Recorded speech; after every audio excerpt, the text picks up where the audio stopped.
we're on. We're live, and guess what? Cameras.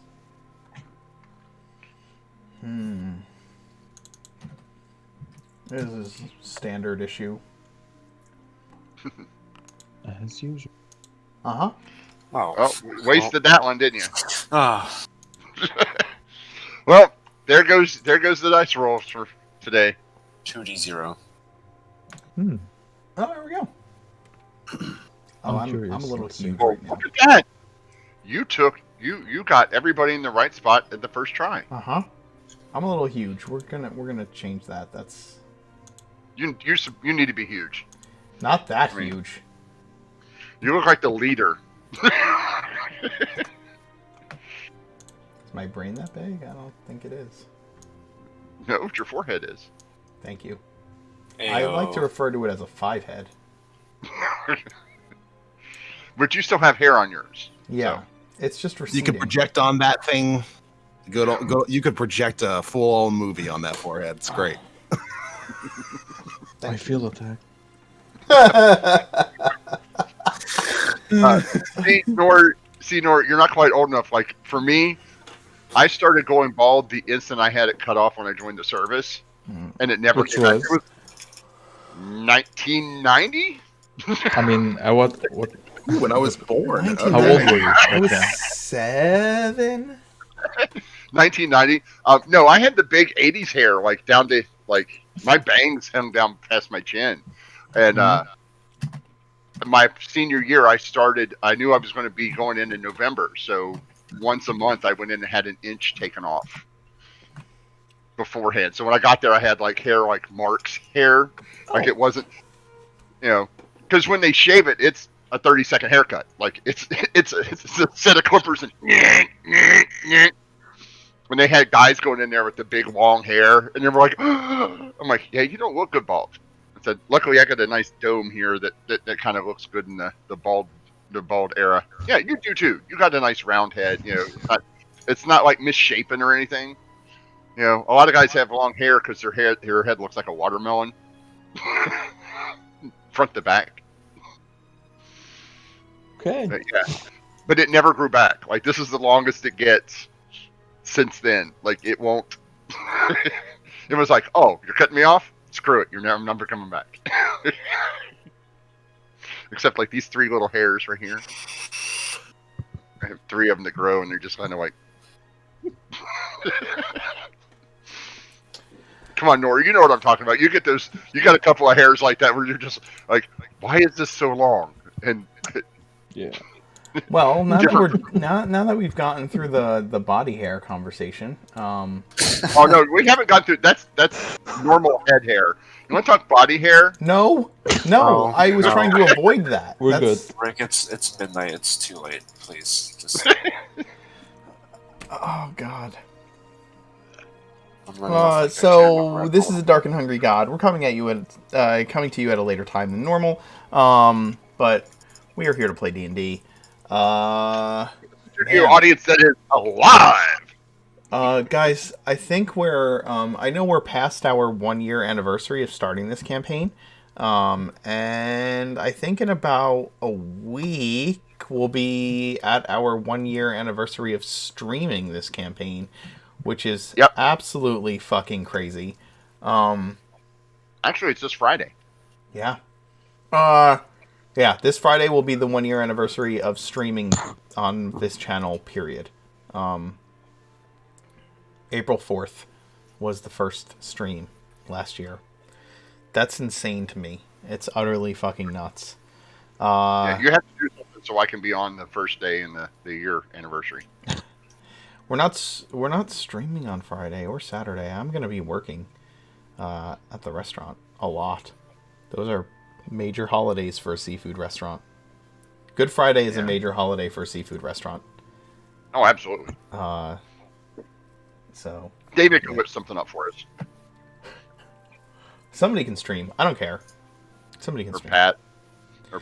I'll give people permission to stream on my channel. It's fine. What kind of content? year- It's not like the it's year not like a review. group of you are gonna come on here and just start ripping to shreds everybody in the community, right? That would never happen if I gave permissions to stream on my channel.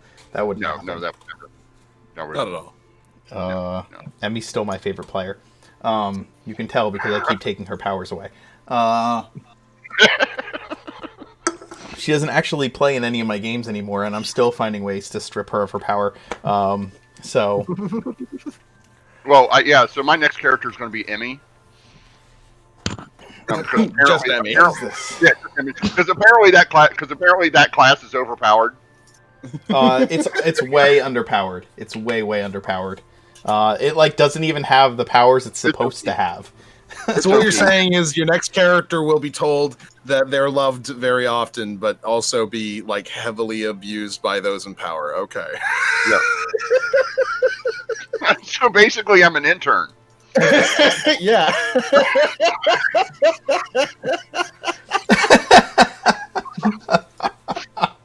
Oh shit.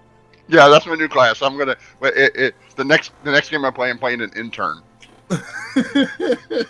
Actually, I think they have that background for Yeah, in the what- Acquisitions Inc. the acquisition fee. book, I think. Yeah. Anyway, our sponsor is still Farboco.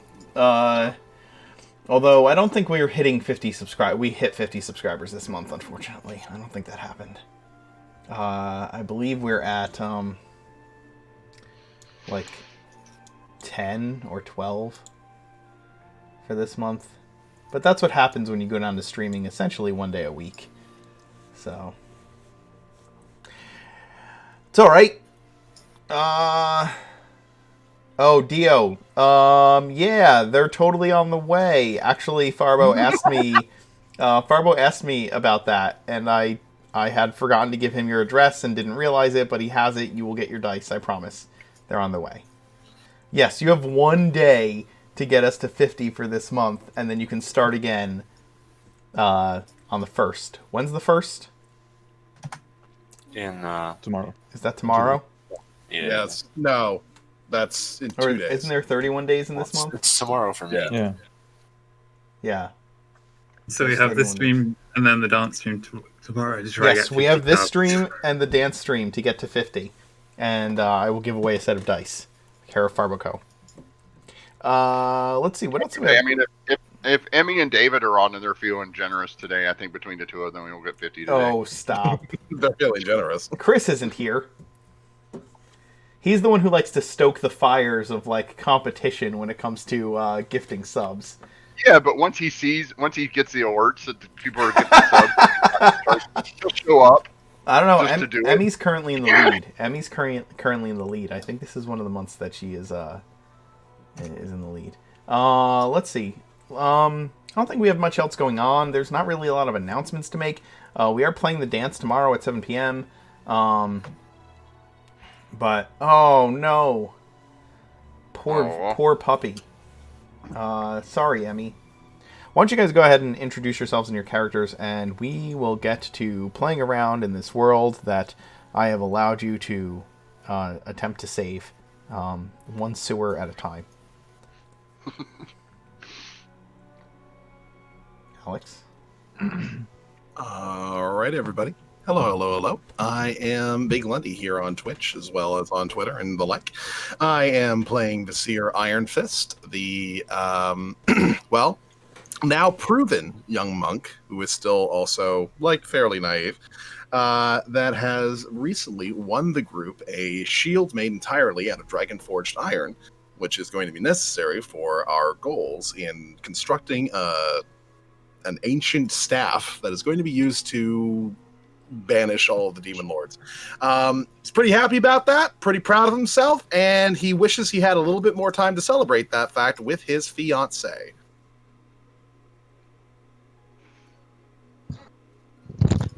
Hi, I'm Noor. I'm playing Luna, the party's half-elf cleric.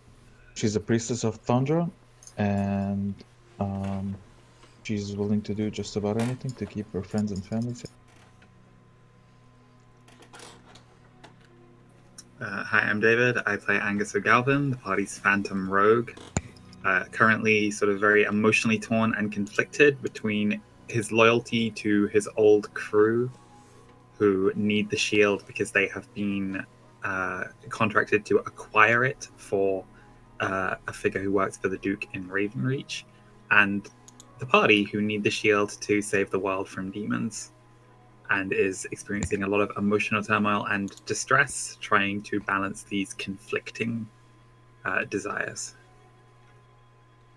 Hello. My name is Kim. I play Mer, the party's bard and warlock, who is also currently juggling a lot as he struggles to maintain communication across the face of the world in order to gain research and insight into how the ritual should be conducted, while also keeping those around him centered as much as he can.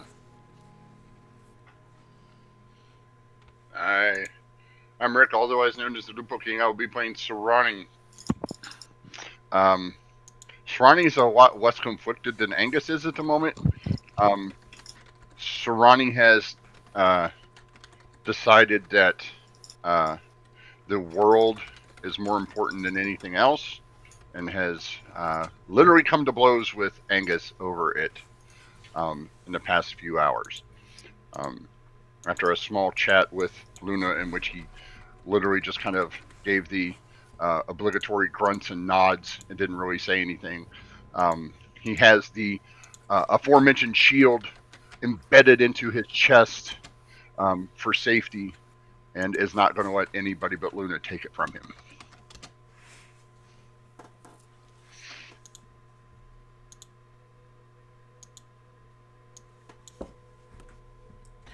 I am the Mark Knight. I am your dungeon master this evening. When we last left off, we did in fact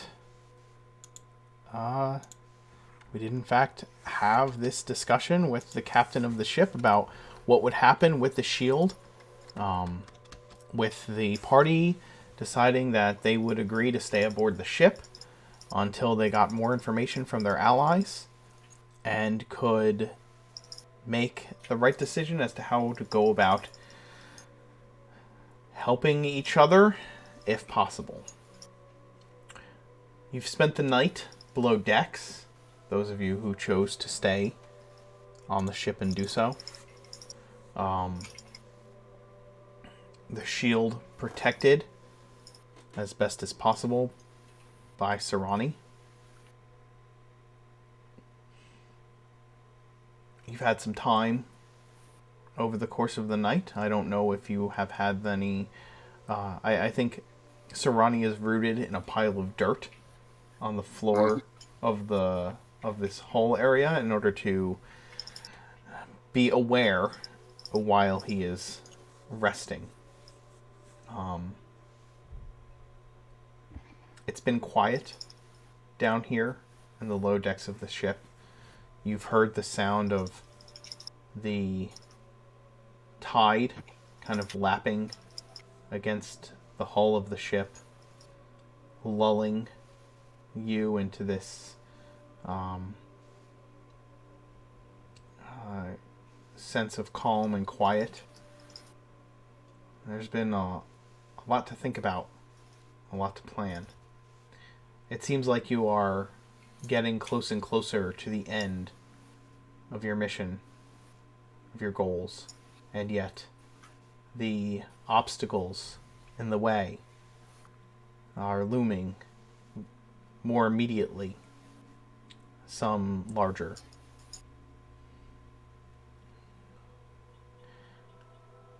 You've had the night, and you can tell me what you've done, if anything, during this long rest. And you'll have the morning for Mirth to begin to transcribe messages through his book to those allies that are needed to be contacted. You want me to go first, because mine's going to just take real quick. Yeah, go for it. I am going to find a bird on the deck somewhere, some random seagull. I'm going to cast Animal Messenger and have him send a message to the safe house. I can't remember his name. It's Sarani would know it. Yes. The major domo. Yeah, And tell- Mirakarin. Yes, and tell him that a group of rats will be joining him, and to make sure that they are taken care of. And when I return, I will take them with me. And then I'm going to do it again and send a rat to the rats and tell them to follow him to the safe house. Okay. Is this before you go down below deck? Or was this Yes. the next morning? It's the next morning is fine. It's a ritual, so I can cast it whenever. That's fine. I'm just Yeah, trying to figure out course of events here. Actually, before, because I don't want to leave them in the lurch any longer than I have to. Understood. Yeah. So, just a simple message telling him that there will be a pack of rats showing up. They are my friends. He is to treat them as such, and feed them well, and make sure they don't get hurt. And then I will send a message to my rat friends that they have a new home for the moment, like I promised them. Understood. And then I will, spend the rest of the night. Once I get my 4 hours, I'll be up physically for the rest of the night. Okay. That's it for me.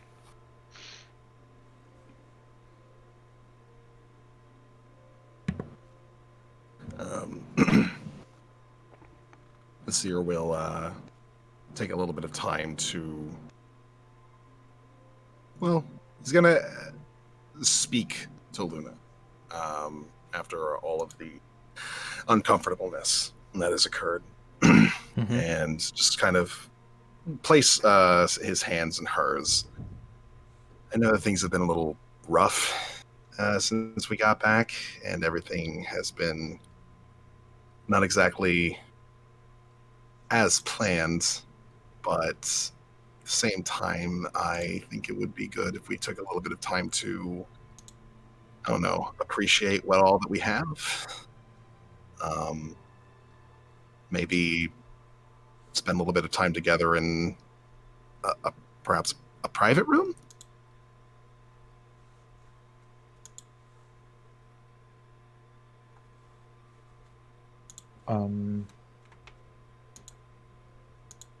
Her response would be sort of like, should probably focus on the shield first, because we know that some people want to get it right now.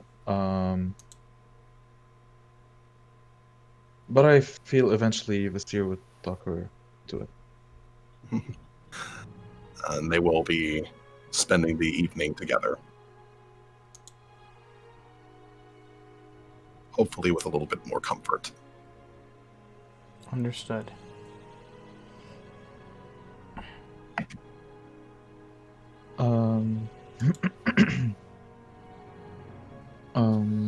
Like I said in the RP chat, Luna would first talk to Turani, make sure he's okay. Like, try to explain to him why it's not fair for him to say what he said to Angus, and like kind of generally check up on him after, losing the fight and everything that has happened to him. And after that, she would go and find Angus and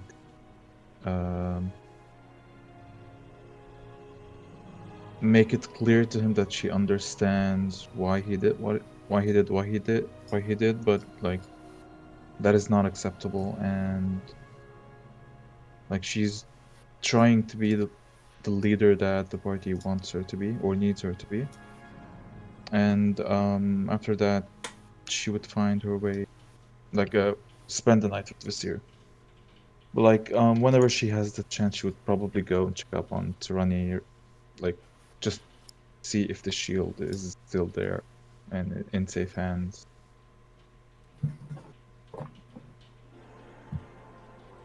A little bit paranoid, like I think.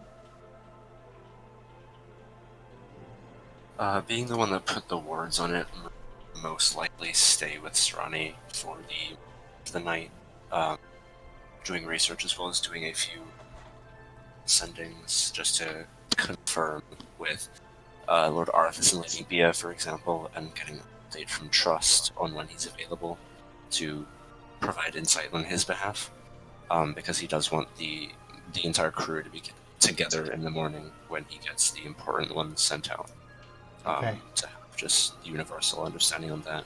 What are And you would probably... Yeah, go ahead. like? What are you asking Trust? What are you trying to research? Like, those are all things. Are you I just like- need to know if he's available in the morning, okay? because I will tell him we've acquired the shield, ran into some potential interference. When are you available? Okay. Yes, he will be available to respond to sendings in the morning. Or yeah. Yep. And then if the ship is going to be where we're going to be for the perceived future, Mirth would just dip back into the safe house in the city at some point during the night and grab the research and the books he'd been using before, and bring them to the ship. Okay.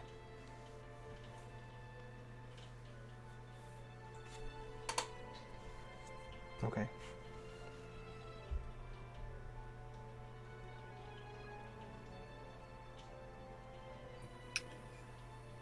After the sort of earlier confrontation with Sarani, Angus would have separated off from the group, spent some time catching up with the old crew and with Roger. Dancing, drinking, smoking quite heavily, and having Roger be the calm, level head that's keeping like a check on Angus's hot temper, talking him down, reasoning with him, getting him to see the other side of the situation, and encouraging him to consider going and making an apology. And so Angus heads down into the cabin where Mirth and Sarani are set up guarding the shield, with Roger in tow, sort of at his back, nudging and prodding him along. And so Angus stands there just fiddling with the stub of a half-smoked cigarillo, just rolling it between his fingers and not quite really looking Sarani in the eye. So Luna and Roger think that it would be a good idea for me to apologize to you and promise that it will never happen again. Here's the hitch. I'm not sorry, and I can't promise you that it won't happen again. So instead, and Angus smiles quite indulgently over at Mirth, I'm going to tell you a story. And if by the end of it you still don't understand why I attacked you, then we're going to have to go our separate ways. About 100 years ago, there's a halfling man named Tolmi Lucetti. He's river folk. Grew up around boats. Initially, small river vessels, but he's got big dreams. And so he makes his way east. And he signs up to serve on a merchant vessel working for the Sunrise Trade League. These are the waning days of the Empire, though nobody knew it at the time. An organization founded long ago and enshrined with a motto supposedly once said by Admiral Cora herself. Everywhere the light of the sun touches, ships may travel free under our protection. Doesn't quite work that way anymore, though. The organization's become bloated, corrupted, full of greedy sons of noble families who only care about lining their own pockets. It becomes increasingly disenfranchised with working aboard these merchant vessels. And then Castifer III drops dead. And the war starts. And suddenly he's even more disenfranchised. Because free trade suddenly means taking hard-grown grain and well-fed cattle away from small agricultural communities on the coast and diverting it to the armies of a bunch of squabbling kings who all want to be emperor.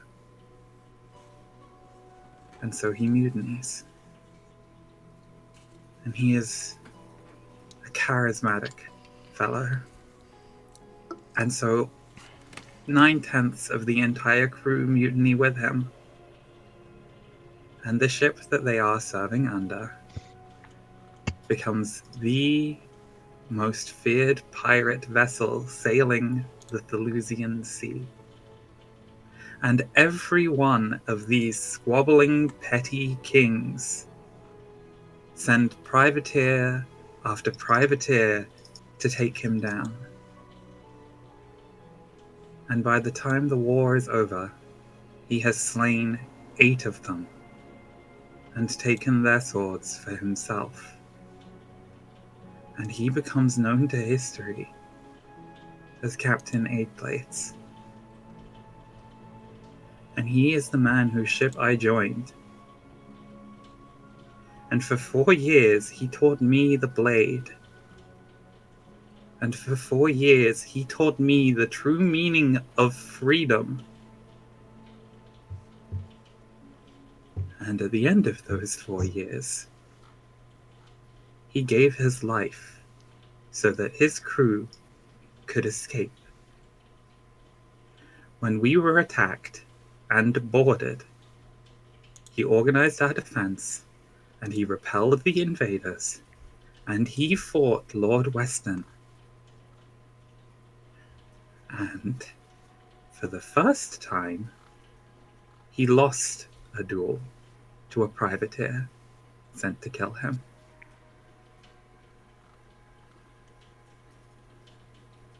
And they hanged him in Grover before a jeering crowd who knew nothing of him. And the papers printed the words that he said as he stood at the gallows. That you may have me in manacles, you may tie a noose around my neck, but I have never worn your yoke, and for that I am free.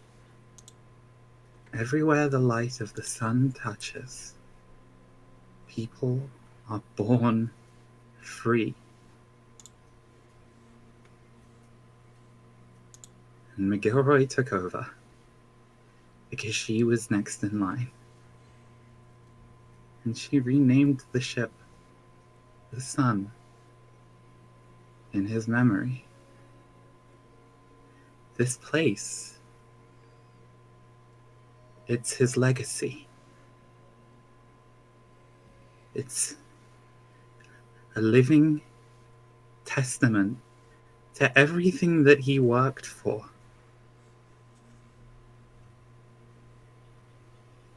You insulted my captain, and you threatened to destroy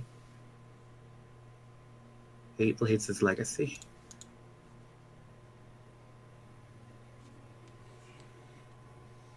And I was wrong to attack you for it, because you didn't know that.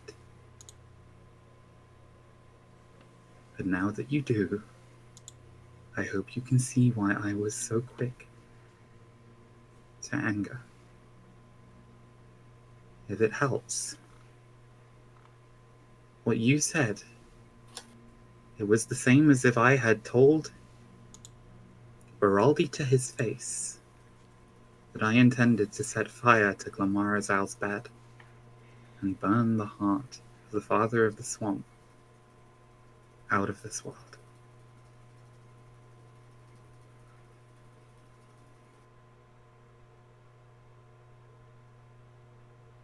I had said in our last session that Roger the captain asked Roger to be down there with you. And so he'll have been kind of stepped back away allowing you to approach Serrani in this moment. But as you tell the story of Eight Blades and get towards the end, you can feel his reassuring hand kind of reach for yours from behind you, to keep you calm and steady as you share this tale. He doesn't say anything. There's none of his jovial jibes. It's just a reassuring hand from somewhere behind you, to remind you to stay steady.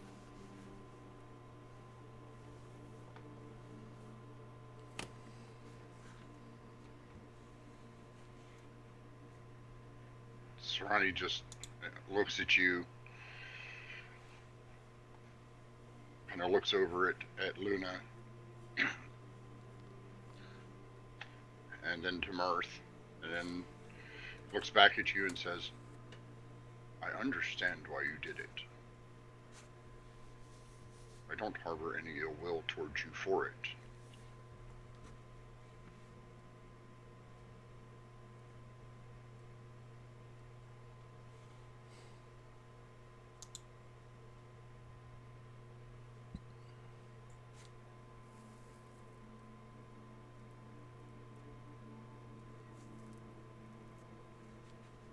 And then he just stands, and then that's it. That's all Serrani says. He just kind of looks at you and just.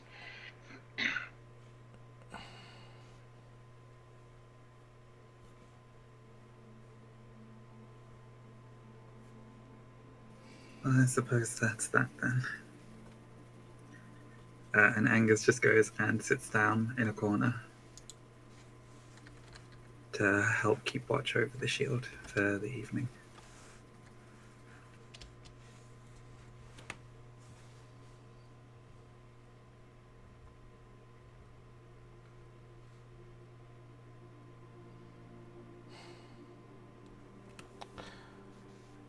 The night proceeds quietly, as I said. The very gentlest rocking of the vessel from the tide, and that sound of the waves kind of gently lapping against the ship. For most of you, it is peaceful. For Luna, it's slightly terrifying. Yeah, but does she notice the rocking of the boat compared to the rocking of the bed? What do you mean? Don't say what do you mean. You know exactly what you mean. Look, I was trying to be as PG-13 as I possibly could. You were. What? Don't you ask for clarification on that. You know what you're doing.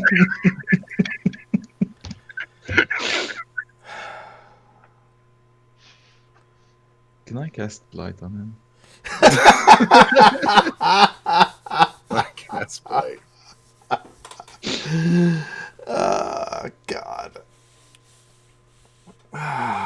Good Lord.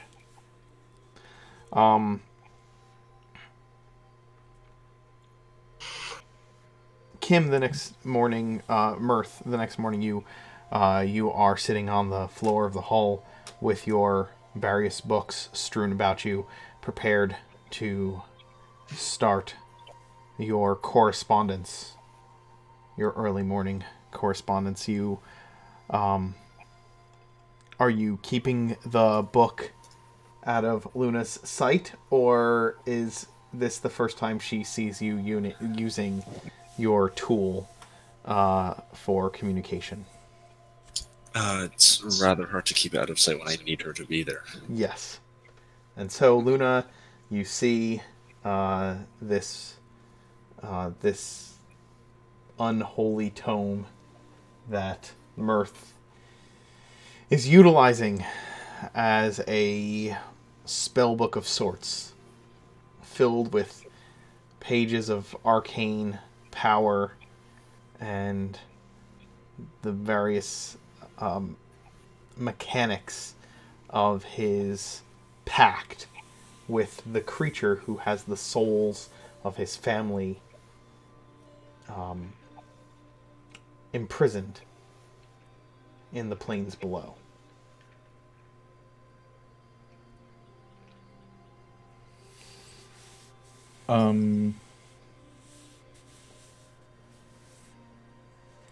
I guess at first when she sees the book, confused, she'd ask Mirth about it, like, new trinket? Same tool. Trinkets to use it with.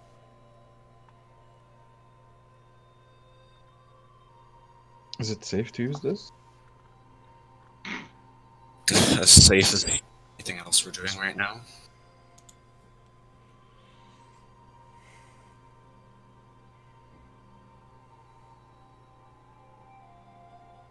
Like, if she looks at it, what does she, like, on the pages, basically? So as he's using the sensitivity, he's kind of into the back pages of the book, and there appears to be just like as he writes his pen, words in every language and other scripts just go dancing across the pages in flashes. Luna catches sights of celestial tongue, the correspondence of angels, and just snippets of random conversations that just appear in a flash and dance across the page before they're able to make any legibility out of any of them. It's just cold parchment, sheathed in. Is that feedback mine? Nah, that's Nor. Me? Yeah, hearing him a little bit behind with you. Yeah, Kim, try talking again. Well, Okay, it's coming yeah, up. okay. So there's these cold, like, parchment pages just, like, limbed in permafrost, basically. And Mer's pen just breaks the surface of it as it writes and it reforms after it. And you catch snippets of, like, returning conversations. And they seem to cut off at the 25 where you can recognize it as the technicalities of ascending Vade through the book every now and then. Like, would she see, like, the names, people who have been sending them? A signature etches itself into the parchment return message to designate a sender.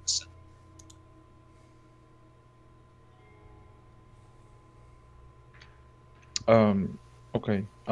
Like, again, confused, she would ask,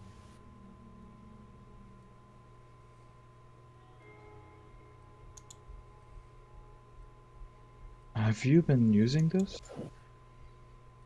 Now and again to communicate with people we need to most. I'm confused. This is the first time I see this. You've never told me about it. Didn't seem to worry you about it. Thing because I know you'd be only about it. Given some recent revelations, I decided this wasn't that much of a pressing issue.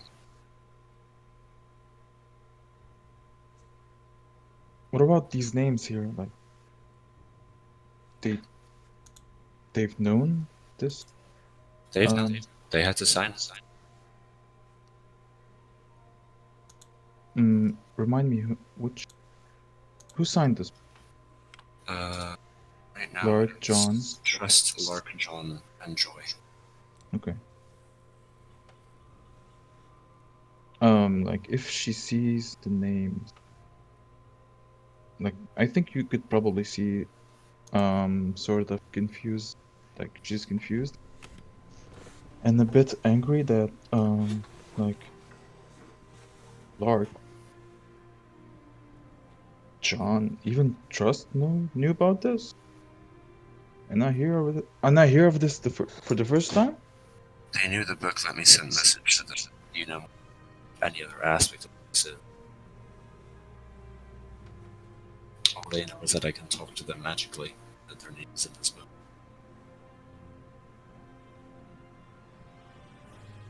Like, I understand why you would use this. even Trust knew about this and I didn't. That Trust, kind of sucks, Smurf. Trust knew I can talk to him. Trust doesn't know the significance of the book itself. Because I didn't see that as his problem. I didn't see a tool that can be used to convey information instantly across any distance as much of a hindrance to us. It's all the same to me, to be honest. I don't understand why you like not tell me about this. But I feel. I think that I want to be mad at you for this. But then I remember that you're in this position because of me. So.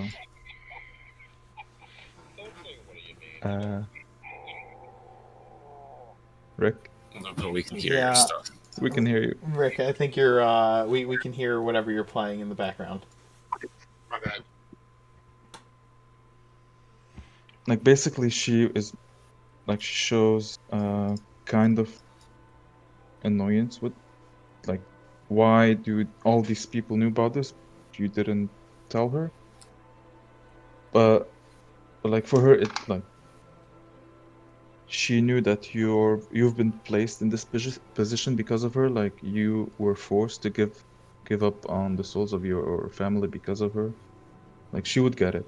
Like this sucks, but I get it. You know. If it's Basically. about that, I don't think it's endangers them any further. It's not any bullshit fine print or anything. Still.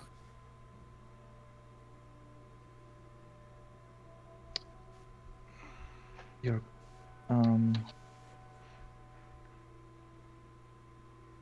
Right now, I'll take any asset I can take.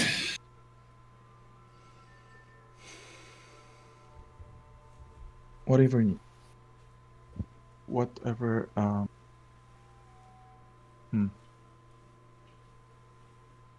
I think she'd just stay silent and like we should proceed for now. Alright. In that And case, is Kim getting audio issues or is it just me? Like I can't. He's a little He's getting- tinny. Yeah. Yeah, I'm hearing a lot of like metal noises from Kim's microphone. Yeah. check that real quick.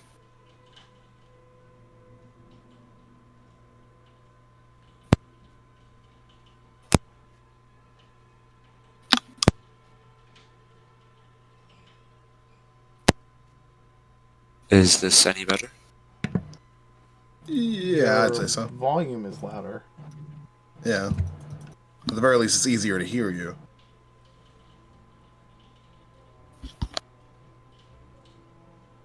One second, go on for a minute. I'm gonna try and sort it out. That's Okay. weird. Sorry about that. Couldn't hear half of what he said. Gotcha. Sorry, folks. You know, it wouldn't be a stream without some technical issues. But at least I'm not the one restarting my computer. That would be par for This the course. is this is one of the main benefits to playing IRL as opposed to online. By the way, is you don't have these sorts of things happening.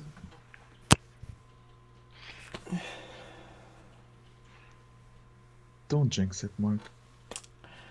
Y'all can dab for the dab god if you want. I mean, I'm not going to do that bullshit, but if you guys want to do it, go right the fuck ahead. Alright, if this That is didn't the work- Oridon version of knocking on wood, I guess. If this didn't change too much, then just restart my. Yeah, you're in and out. Yeah. That's fucking weird. I'll be back. Because it was working fine on Sunday. Yeah. Yesterday. It was just you're just kind of in and out a little bit. I don't know if it's your mic positioning or if it's your computer or what's going on.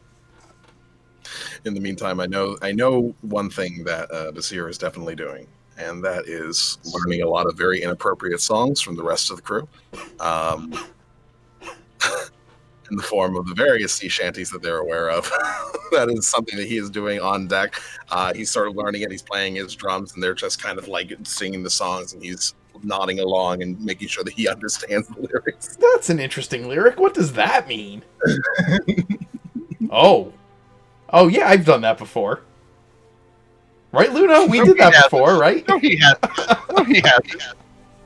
There's there's a song about the drunken sailor that gets found by a couple of ladies who and he's wearing a kilt, and they and they tie a bow around his ding-a-ling. He wakes up and it's like, oh, I don't know where you've been, but apparently you won first prize.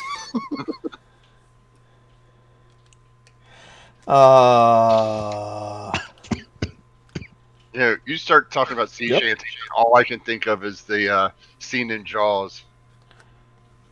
Mike, I agree with you. If we were playing in real life, we would somehow have to have a live studio audience at this rate. Yeah. Alright, I'm back.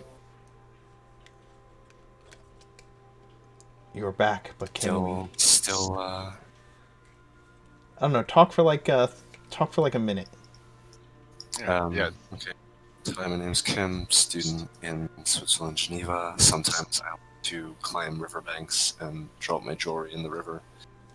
And then scratch my elbow climbing back up. He's good. Yeah, it's better. There's still a bit like there are these moments where it just kind of. Pat said try setting your Discord sensitivity lower. Mm-hmm. Excellent. Alright. I did that, dropped it down a few notches. Wow, that is so much That's a better. lot It's better. ridiculous. There we go. Boom. Yeah. I usually Yep. do that, and I had it on auto for the last few days because I was having some issues with being too loud before. I can control you being too loud because I have your volume up to 200. So Okay, there we go. now you're at 100 Yeah. and it's perfect. Yeah, that's good. There we go. Pat, you're a genius. We all already knew that. Pat was supposed to orchestrate it earlier, so I could start screaming and bust your eardrums, but our gambit didn't work. Dang. In any event, you and Luna have hashed out the details of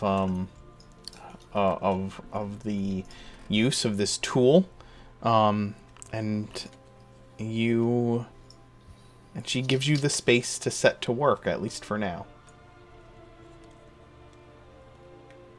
Alright, I would obviously... I'll ask everyone if we want to get... No, I'm still getting... Yeah, a little bit of echo. That's weird. I would ask everyone if you wanted Trust on board with this, or if you wanted to... I can just open up a talk with the dance immediately, because I usually send to Lark every morning either way. I don't know how we're going to do that, but...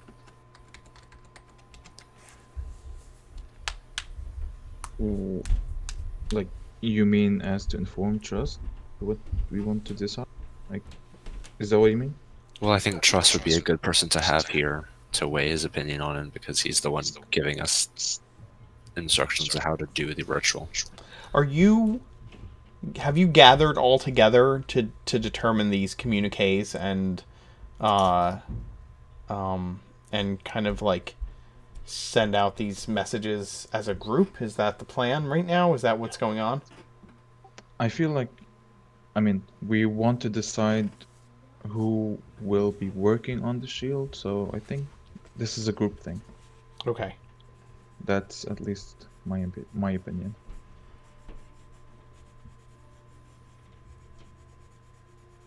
And I mean, we're members of the Golden Knights, so I think Trust should be there. So,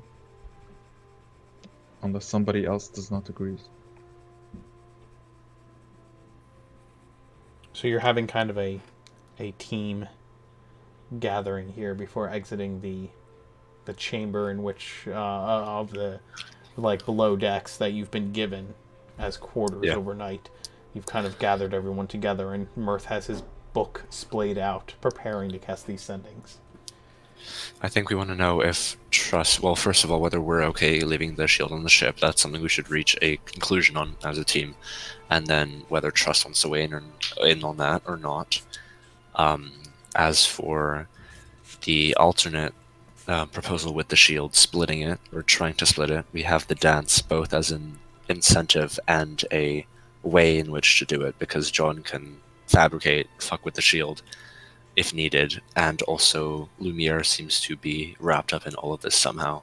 So the dance weighs relatively heavily into into whether we want to try and split this or not. Is this shield magical in any way, shape, or form? Like, does it have an enchantment on it? No, it's more like adamantine, if that makes sense, where the metal itself and the way it's forged is what gives it like any kind of properties it may have, as opposed to an enchantment. Like, if it's enchanted, that would be difficult to remove parts of it. And we know that John has worked on adamantine before, so You do. that is a good option. But I feel we would want to have Angus's input on this because Right, I figured you're all Yeah, we should. gathered It's together, why right? it's why everyone's here. yeah.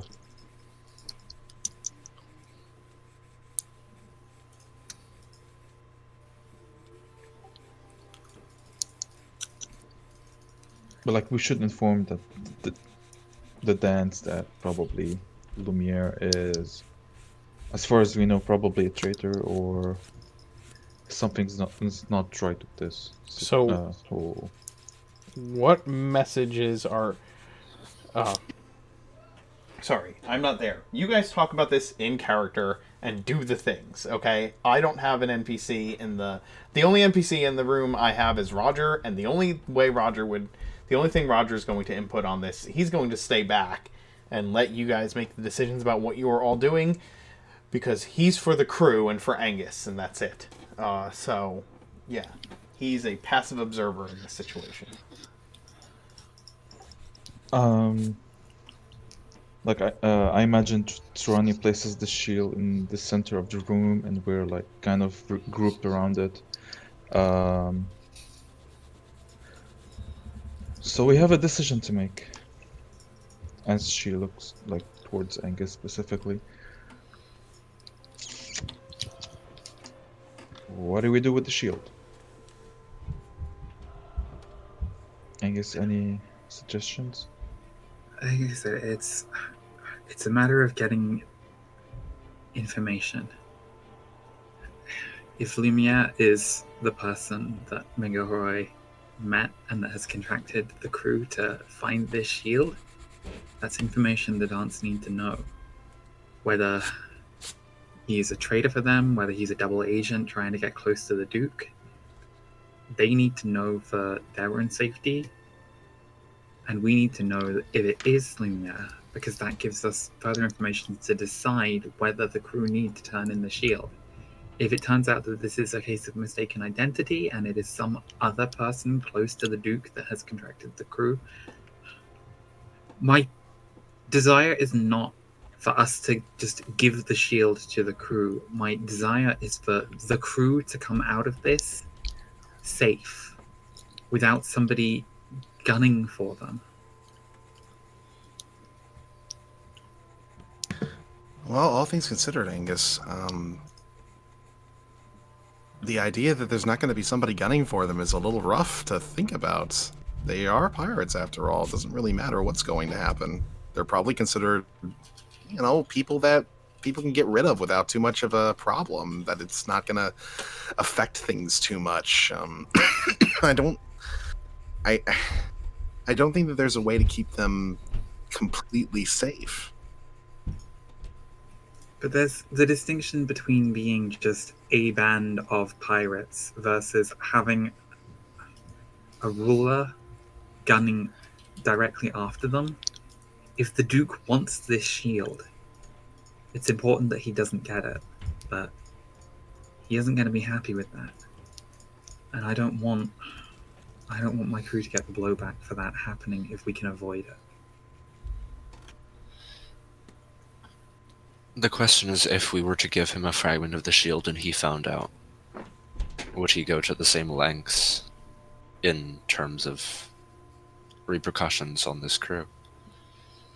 Because that has to be the plan if we plan to give it to them either way, because we also need a portion. So there's a chance either way. It depends on how much we can midgetate it.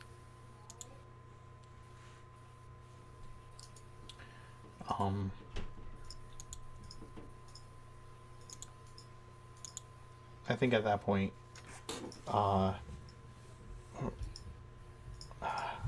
see, I don't have an NPC in the room. However, I think at least one of you would have the question arise internally. Does that depend on why the Duke wants the shield?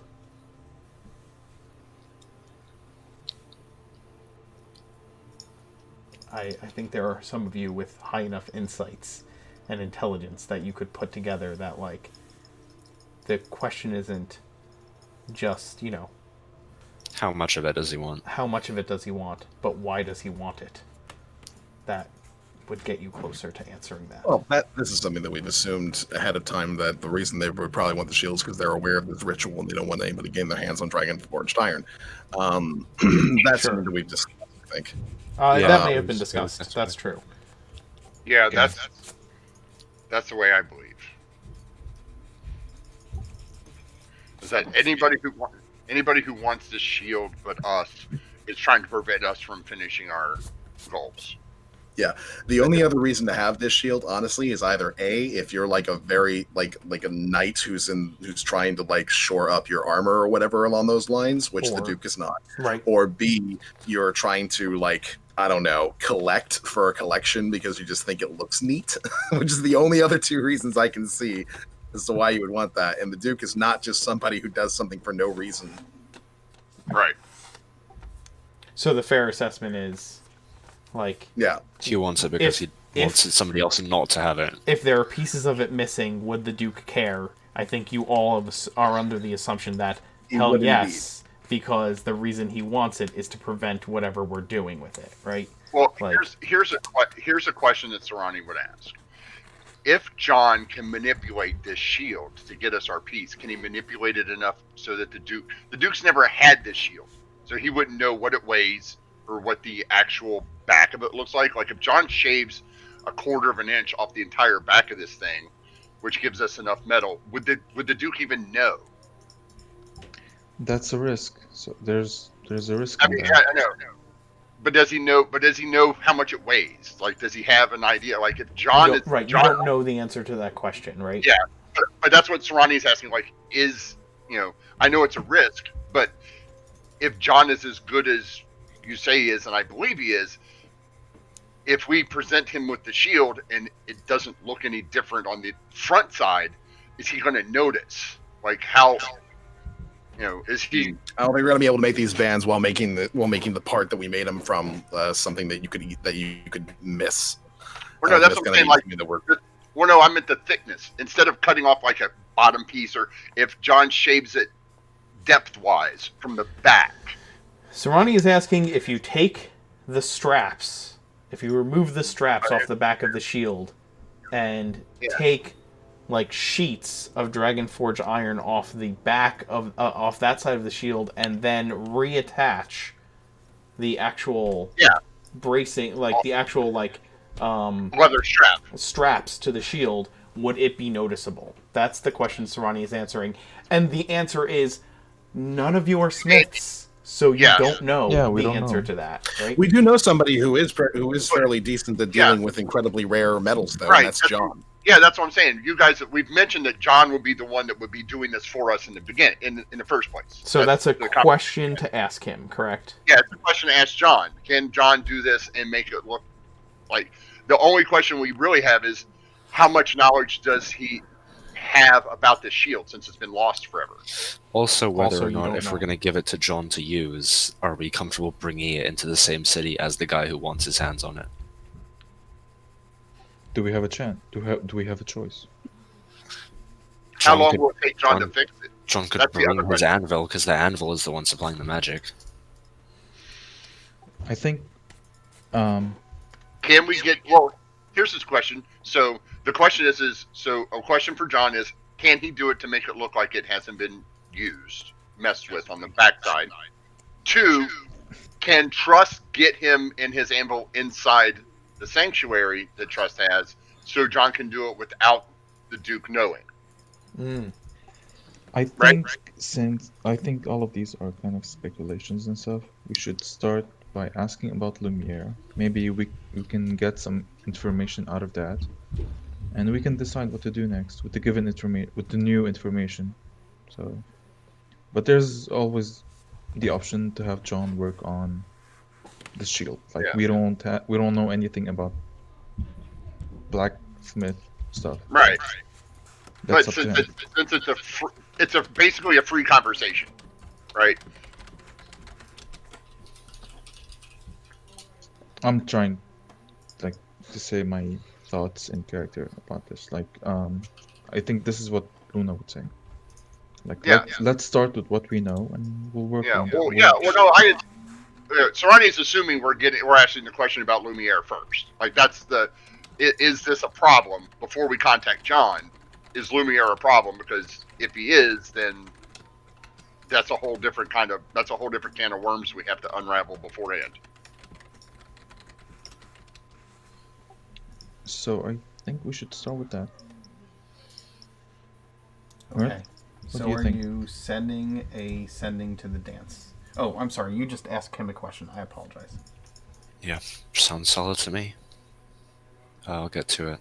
So, what do we want to... I mean, we can ask them all. So, Mirth will just rattle off assuming it's around breakfast time, which is when he normally communes with the dance, he'll just rattle off a series of them to John, who is the more prominent player on their team here.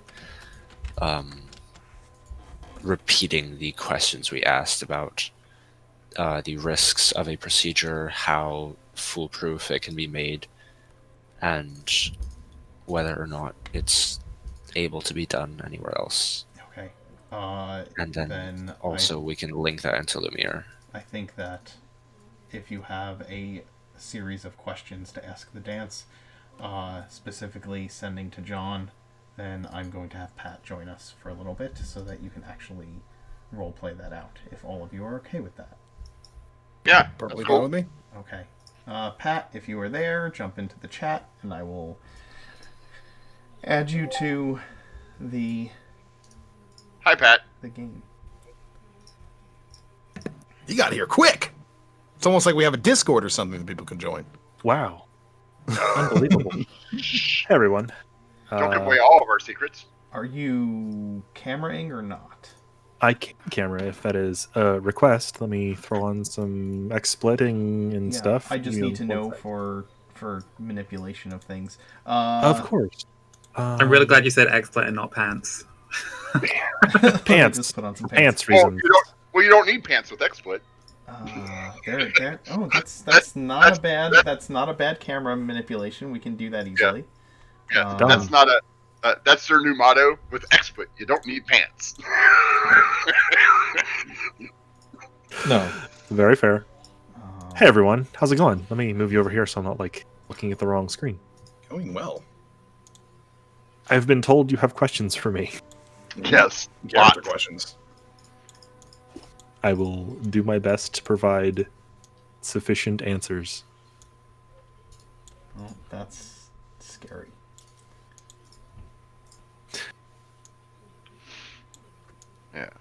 So, just a quick clarification for the Infinite Sending book. Okay. So basically, Mirth can use 25 words and put It's like, break for all my like a 90s telegraph. kids, Yeah, for all my it's- 90s kids, it's AIM. It's totally just AIM. Yeah. It's Well, basically exactly. AOL Instant Messenger. Yeah. I It's can, really- cast, I can cast Sending at Will, which means it basically means I can just talk to But it's anyone only in the text book over messages. any difference. Yes. Yeah. It's Right. a 25. It's a 25 word limit, so it's basically one of those like Twitter threads where it's like 1 of 31. Well, no, my question was: is there a way for you guys? Have you guys? It would only make sense for Mirth, being as smart as he is, to include, okay, if you're going to continue to talk, I will just make a sending that says continue. Like Yes. you have a word at the end that says, continue. Your last word, your 25th word is always more. It's completely fine. I am not going to make you. I am not going to make It's not. He's not constrained by spell slots. There's nothing to stop us from having this conversation. I'm not going to. Yeah, I'm not going to mess with you need to send every message in 25 words or less. Just have a conversation. Yeah, no, I know, but I was just basically proposing telegram etiquette. Yes, proposing telegram. Stop. Tim, Joy as well. Stop. Yes. Mama O'Galvin sends her love. Stop. Because in while we can do it is back and forth. There is technically, for the spell, there is a constraint of 25 words. Yes. There is, but we're going to ignore the technicality and just let it roll. So. Well, no, I know, but I was just saying that for people who are sticklers for that kind of thing who are watching, there has been a setup for Mirth to be smart enough to set it up like a telegraph, so that there is continuing. So Mirth doesn't go, okay, John said something, I'm going to write 25 words. And then I love the mental image, though, that because whenever you've got a bard casting sending, that it's like, I am your singing telegram. Oh, hello, 15 viewers and a new follower. Thanks. Yay. Sweet.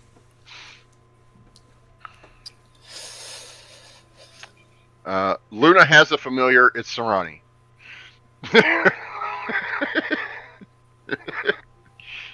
Okay, all right, so let's get into the juice. Yeah, get into character and roll with it. All right. Good morning, John.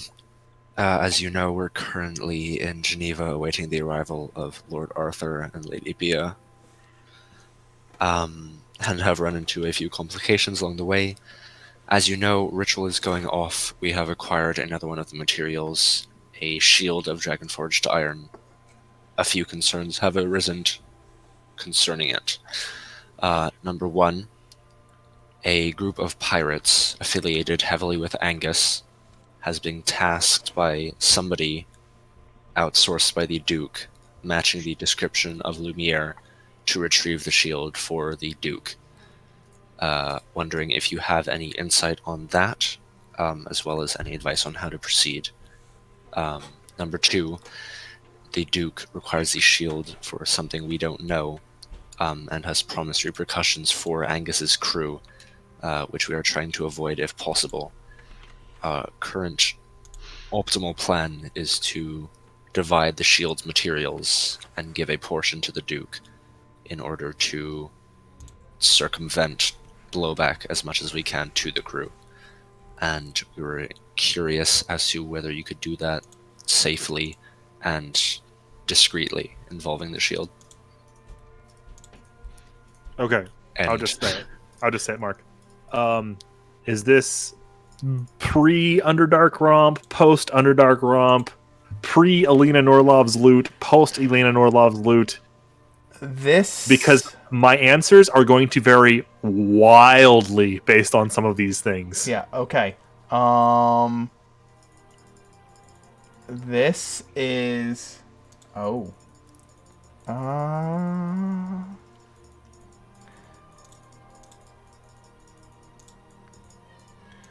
So...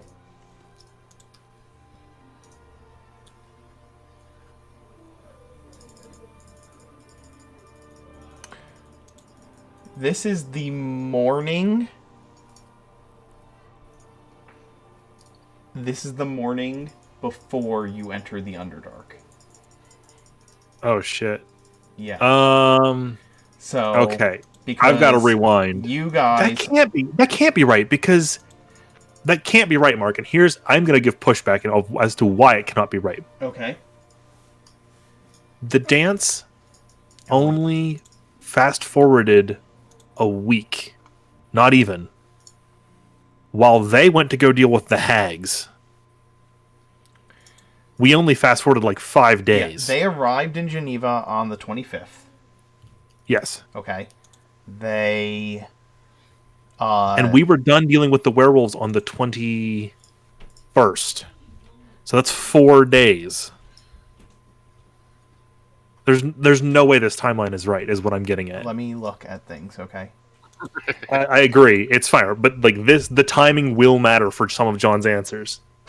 Okay, they arrived. We met up with them on the 20th.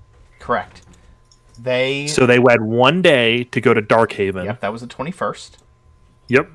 They traveled to the Hag's Hut over 2.5 days. over Over the course of a day, which Over was the the course- 22nd. 2 days. it was they returned to Darkhaven from dealing with the hags on the 25th. Okay? Okay. It was 2 days there and 2 days back. Okay. Deal with the hags. Okay, So that's they went. 4 days. They arrived in Darkhaven on the 25th, and then Trust got them to Geneva instantaneously. Okay? Right. So they arrived in Geneva on the 25th. They last night for them was the competition at the Iron Horn, which was the 26th. It was the day after they arrived. They spent a day shopping. Then the next night, they had their fights, and now it is the morning of the 27th. Okay? The dance... The dance dealt with...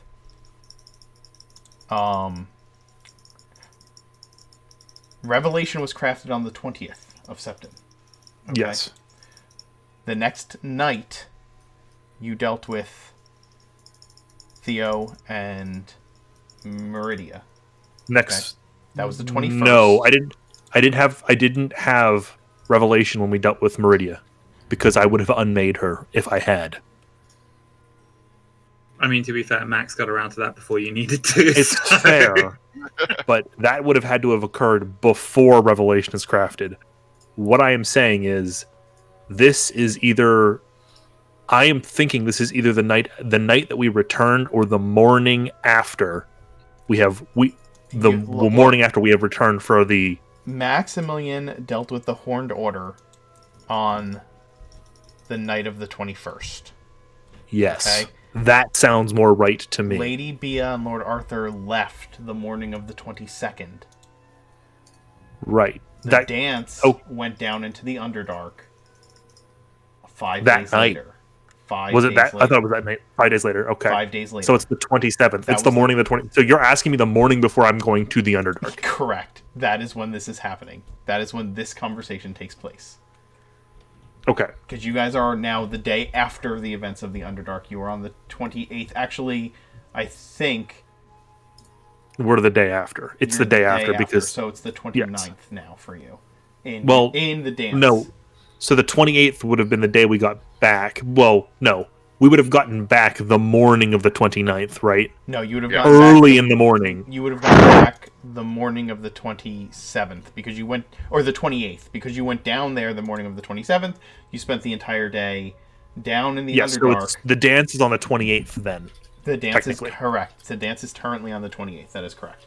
Sorry for all so of we're- the of the calendaring for those of you. This is watching. going to matter because John has additional information right now in the dance that he can't give you. Yes. So you asked me.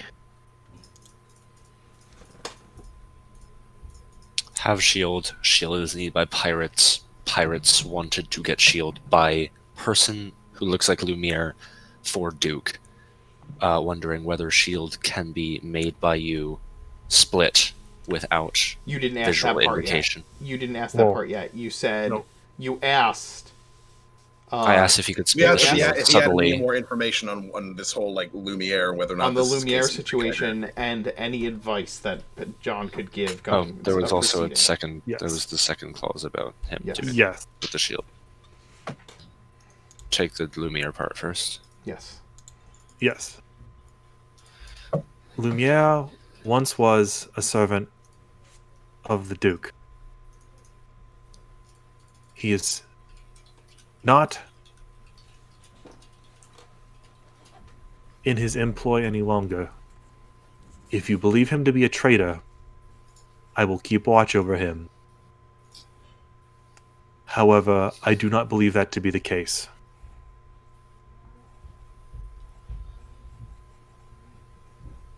There is much you should consider with this item, and if the Duke of Ravenreach wants it, I would not trust anyone who was sent to retrieve it for him. If they were under his employ, you are in grave peril, and you sleep among his most trusted servants. If he has promised them something, he will never honor it. What else would John say? Except if it's harm.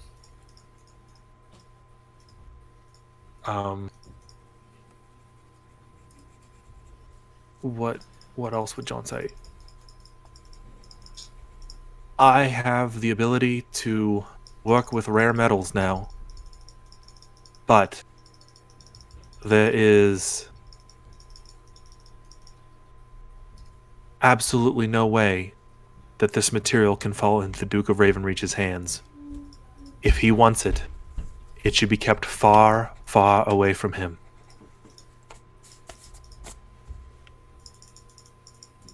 John would not say the Duke of Ravenreach. He would say Nathaniel Browen, as a heads up. He would say Nathaniel. He would say Nathaniel.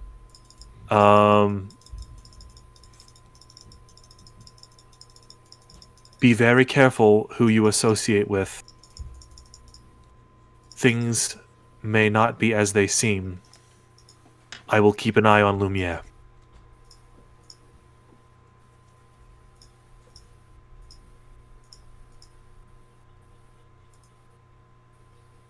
Do you have any other questions for John? Is there any option with which to... Because of Angus, one of our priorities right now is to try and preserve the life of his crew as much as we can. Is there any way to create a replica that the Duke would have trouble discerning? Mirth, I am sure you are aware there are very basic spells that will tell you what something actually is. And I have spells that can mask it. The question is whether he has people on hand who can... Well, I'm guessing he does have people who can work around it, yeah. So no, not a good one in any terms. John can to short that. John could tell you also, yes, that the Duke of Ravenreach is a powerful spellcaster. It's a powerful spellcaster. Yeah, assumed. Angus, any input? Your crew. Yeah, and you can see John's responses because they literally scrawl they onto the etch pages themselves of the into the book. So all of you can read them in real time. So basically saying that we shouldn't even be trusting the crew here, but I think honestly they're probably just under false pretenses that they're going to get paid. But this is evidence that perhaps they should just abandon the job altogether. We could show this to the captain.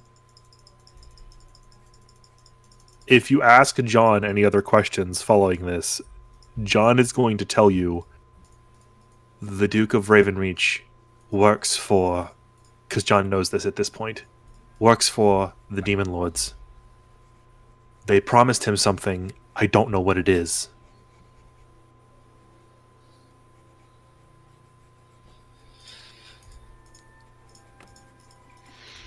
There's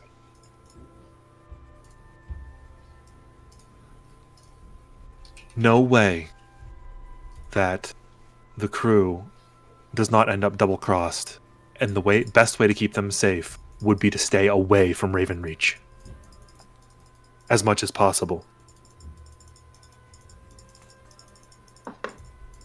Do you have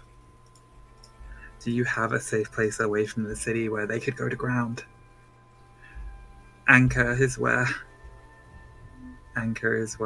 the captain sent me, and that's no longer a viable option.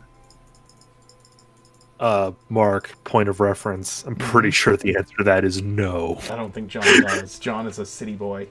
I mean, well, no. I mean, he grew up in the dock. He grew up near the docks, right? Right. Like, well, he grew up like near the docks district, right? But like, I don't think that the dance would have any fucking clue of like, is there a pirate's cove they could just yo-ho themselves into right nearby? I don't Like, think that's information that No. the dance has available. I don't to think them. the dance would have anything to do with that because we're not a trading company. So Yeah. if you ask that question, you're going to get very I can check responses, but it's probably going to heads up as a no. I guess our next best option then would be to sail up the river, head to Twiland Hill, maybe check in with Genevieve and Felix, see if they have work with their fledgling adventuring guild that some of the crew could assist with, or maybe Lilith can help them find work on the docks just for a couple of months while we wrap up this fucking demon invasion and make things safe for them again. Sarani looks at Angus and then the rest of the group and says, I'm not quite familiar still with the way your cities work, but would it be possible for us to beseech the Queen with the help of Lord Arthur? Was it Lord Arthur Yes. that's coming? It is Lord Arthur that's going there. Beseech the Queen with Lord Arthur on John. Like John talks to Lord Arthur and says, "Hey, look, with Lord Arthur and the Queen, can we give them safe haven here? So the Queen would give them safe harbor here, and You ask them to give sanction to pirates. Well, they're not pirates. They're privateers who are currently helping to save the world. I mean, okay, And out of character, there is historical precedent for things like this. Marks of reprisal what the hell were they called in the Revolutionary War? I know what you're talking about, but yes, it is like there is sanctioned piracy was a thing that some becoming a privateer. countries were given to ship crews. Right. One Right. country's privateer is another country's pirates.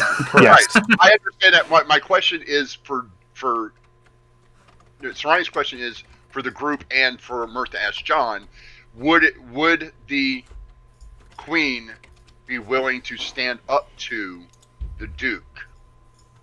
Like, is that something she is willing to do, like politically do? If she knows Politically, she's much more capable than he is because she rules. Right. You can ask. The phrasing you're looking for is, and Sarani wouldn't know this, but to others, you could ask the Queen for a letter of marque. Yes. To Letters of a letter of marque, which would give safe haven to any quote privateer end quote in the defense of Geneva / like essentially legalized piracy against the enemies of Geneva, right? Like that's what you can ask her for. Sarani's base question is that, but Sarani doesn't understand the mechanics of. Correct. I'm just putting simple terms into it so that everybody's on the same page. I want to know will the Queen stand up to the Duke? Like if the Duke tries to send somebody to take out the crew while they're here, would the Queen defend them while they're under her letter of marque? Gotcha. Sarani, what you are asking me is to go and ask Captain McGilroy to go down on her hands and knees before a literal child that was not even born when Eight Blades was hanged for piracy and plead for her mercy and the safety and security of the yoke. Yes. Please, my That feudal is- sovereign, grant me protection. Yes. She would not do it. Well, I would not ask that of her. Well, you might not ask that of her. Let me talk to her for a moment, Sarani. You might not ask that of her, but she's a good captain and cares about her crew. You've said that. You've made that very clear. this is kind of the only real option for safety that you have. You've said yourself that your main priority, Angus, is making sure that everybody on the crew is well taken care of and protected in the case of anything that might cause trouble for them. Well, this is that. I think this is where we're having a disagreement, Vizier. Yes, I want my crew to be safe. I also want them to be free. I know that every member of this crew would rather die free than live as a slave. I really think that you guys just have too much of a pride thing. Like, I'm thinking about it and I'm just wondering, what exactly is the slave part of just working, doing what they do, but doing it under the sanction of the Empire and following a few extra rules? Oh, They still have no. their own ship. They still have their own crew. They still get to take the jobs that they want. They just, I don't know, don't get to sink as many ships as they perhaps No, ultimately I'm did. I'm not asking for them to work for her. I'm asking for her to specifically say that she will protect them while they're here in the harbor, away from the Duke, until we take Yeah, care of but- the problem. But Sarani, she's not going to do that unless they There's work no for her. incentive for her to do that either way. There is an incentive. We saved her life. She owes us. We have to save her life either way. She owes us, but she doesn't owe them. Well, part of her owing us is doing something for Serani, us. she doesn't owe us anything because we're going to try and save her either way. No, when we saved her life already. Can We literally saved her life already. Can I interject real quick? Sure. Do you have any other sendings to send to John? Well, that's what I'm asking. Like, we're having this conversation so we can ask John if he will ask Lord Arthur and Lord B if they'll intercede, Understood. right? They So can't. this- Well, they can't because they're lower ranking than everyone else involved in this political scheme. Right, but they can. But their voice would carry weight if along with ours, right? The more people of Well, that's note something we have- can discuss with Lord Arthur and Lady Bia instead of one of their servants, because they're going to be here. We don't need John to speak for them when we can speak to them. Okay, So if you have anything for John, but Sarani just assumed that the dance was in charge and Lord B and Lord Arthur were attached to them. Sarani doesn't understand your guys' hierarchy, which is why he's asking those questions. Okay. Understood. regardless, anything for John that anyone has, because we've inquired about the shield, we've inquired about Lumiere and what he thinks of the pirates. Okay. Angus would again raise the idea of at least informing John that we are considering sending the crew to Twyland Hill, just so that he is aware that that is an option that we are considering, to see if there is anything relevant that he would need to relay to us concerning being elsewhere in Oregon. Just giving it an update on our sort of intended itinerary. Yeah, that's a good idea too.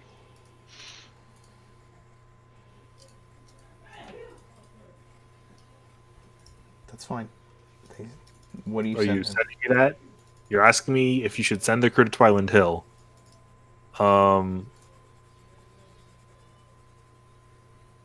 Wherever you send them, keep them far away from Ravenreach. If you need, I am capable of teleportation. I just require the sigils in order to bring my team to you at a moment's notice. There is nothing I can do that will ignore that last piece. I can attempt to help further your goals, but whatever this thing is cannot fall into the hands of the Duke. If they're looking for the Duke's protection,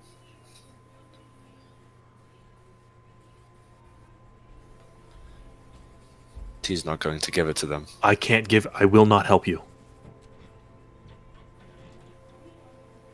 Okay, that answers a lot of questions for us.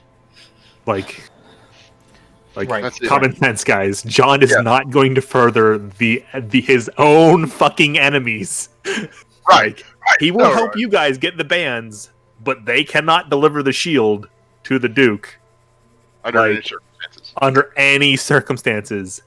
Like Yeah. So No, that makes John's sense. John might even say, "I would rather it be destroyed after you take what you need."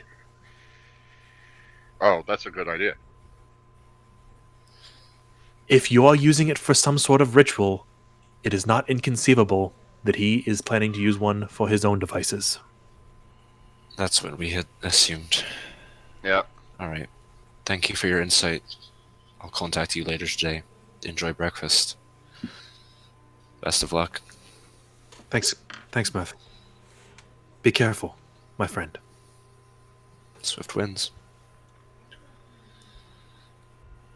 all right. Yeah. Thank you, Pat. Thanks, Pat. That was quite helpful. Yeah, you want to know the shit part? I would have told you a whole lot more things, but it's the wrong Yeah. day. Yeah. The wrong day. If it is literally 24 hours later. If the rest of this day passes uneventfully, I'll let you know if you need to come back on. It's Oh yeah, sure. fair. Because All right. Let's take a quick break. Well, thanks for joining us, Pat, and Yep. we'll be back. Thanks, Pat. Be safe.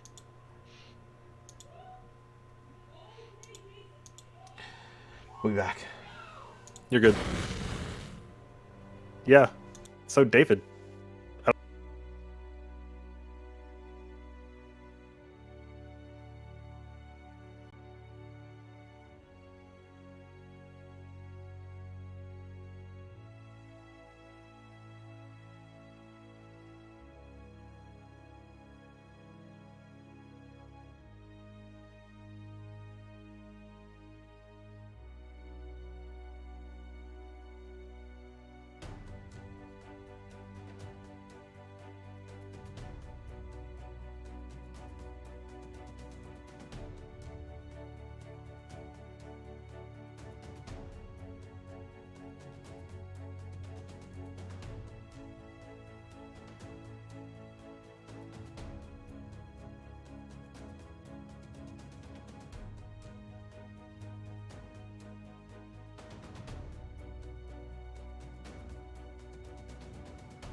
adult for a while.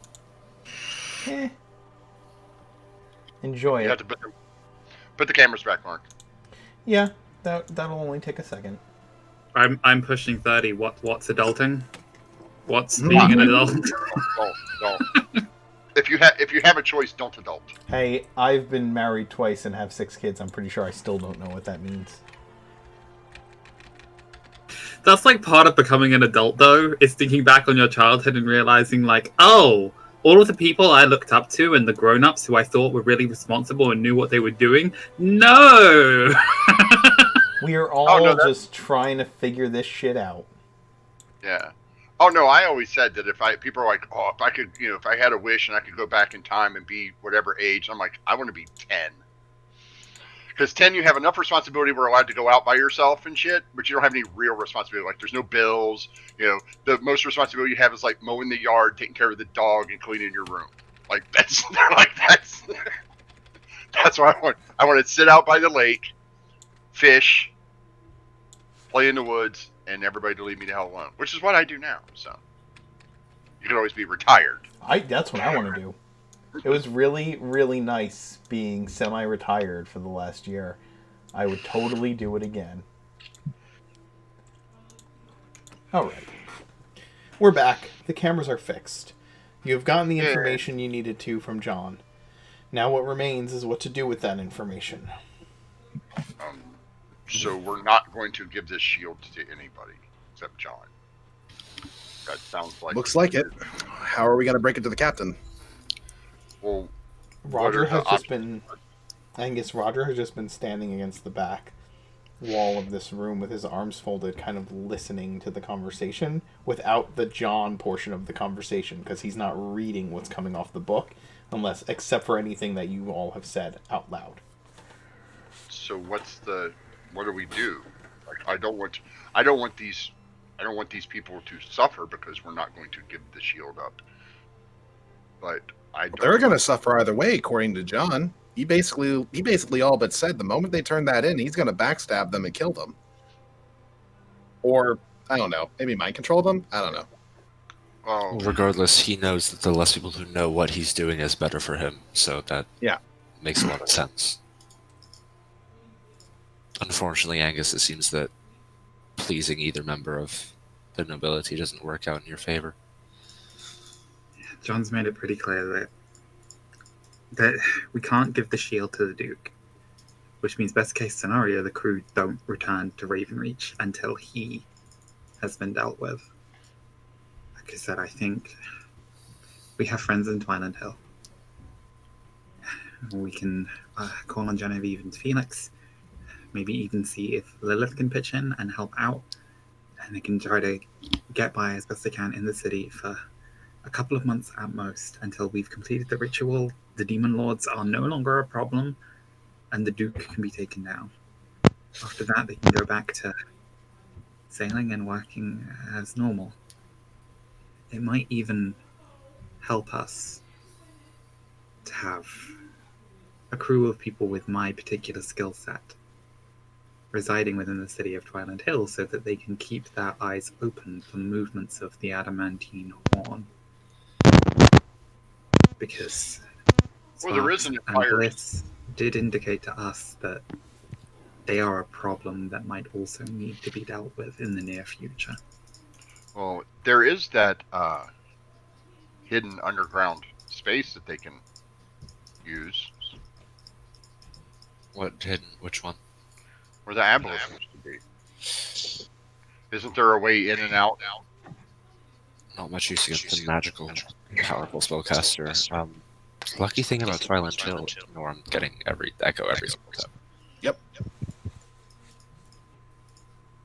Fun thing about Twilight Hill is that I currently have Felix working around the clock to ward my studios indefinitely.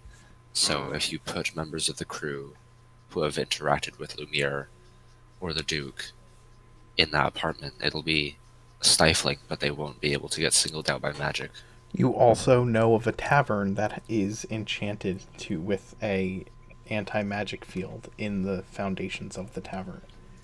Can we buy the tavern? At this point, aren't we rich enough where we can just buy the tavern? No, we spent a lot of our No, money, I so don't think probably so. not. Tavern is a lot. I don't feel know. Mirth has quite a bit of cash on hand at this Earth point. does not have quite a bit of cash in hand at this point. Because I Yeah, blew it we all spent on a lot of money when we got here. Remember? I No, feel- on the fight. Who won all the money on the fight? Was that you, It was Vizier? mostly of us here. Yeah, I mostly won money on the fight. He's learned. I feel like Mirth has if we learned from contact Vizier, and Vizier has learned from Mirth. What were you saying, Nor? I'm so sorry. That's fine. Go ahead.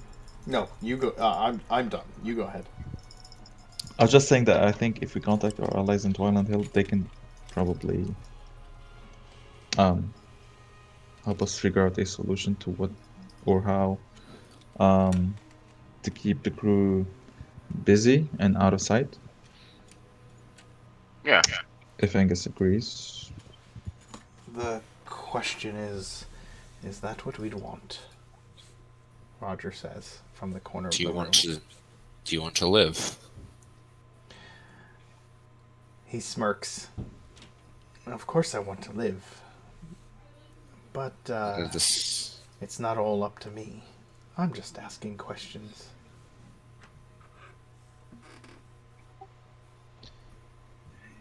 It might take some convincing, but I think I can get the captain to see that this will be hopefully a short-term measure in the interest of keeping everybody safe. And that, again, I don't expect everybody to just sit there and spend 2 months working as fishermen. There's a woman who has ties to certain people in our line of work. Her name's Lilith. And Angus is going to take off his finger the DAB signet ring Mhm. and just twiddle that between his thumbs for a bit and just sort of go, I can give this to the captain as a token of Declan Aberford Blythe's favour, and see if Lilith might be willing to assist the crew with some enterprising opportunities within the city for those that are interested in maintaining their skills. And as I said, there is another group operating within the city that we have reason to believe might be a problem. And having maybe some of the more trusted members of the crew that know how to play both sides of the fence could be helpful for us. The Adamantine Horn, there seems to be a horn in every major city. If we can find more out about them, that might be good for us in the long term. To feed that information back onto Angus will just again just tap the ring quickly as like a flash, the ring of the Golden Dragon, in a way that will like indicate he's saying like to trust. That sounds completely acceptable. I am wholeheartedly for this endeavor. It seems like it solves most of our issues and allows us to continue on with our journey. Now you just had to convince the captain. That's I'm what I was afraid- going to say. That might be made a lot more difficult given the fact that a ship itself makes for a very easy scrying target, and I cannot ward this, it's too big. Can't we paint it? Painted ship is still the same ship. If Lumir has been on this, if the Duke knows of this ship, it's no issue to scry something this massive. Massive in comparison to the person or thing that we can mask with magic. I cannot mask any of this. Well, instead of sailing the ship up the river, can't we put it in a safer spot? That is what I'm saying, but I'm sure the crew doesn't want to be far from their home. Instead of supposing what the captain would want. Sorry, just can you actually scry on an object? Yeah. Yeah. I'm just checking the wording of the spell and it says creature. Yeah. Scry is You a see in creature. here a particular Yeah. creature you choose that is on the same plane as existence as you. You can also choose a location you've been. The ship is not. I don't know if the ship would count as a quote location. Could you scry from the deck of the ship?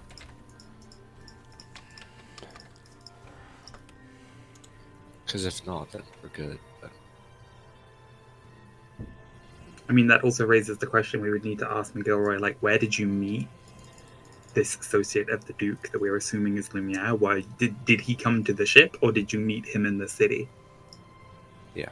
Basically, like, And anyone of the crew who has interacted with them at all has to be hidden, regardless. and we don't know if McGilroy ever actually interacted with the Duke face to face. Doesn't seem to have indicated that she met him. If he's going to be the spellcaster, if he's never been on the ship, then he can't scry on the ship. Yeah, but he can scry on anyone he knows of from the ship. So as long as we hide that, that's the main thing. I was just worried about if he knew about where.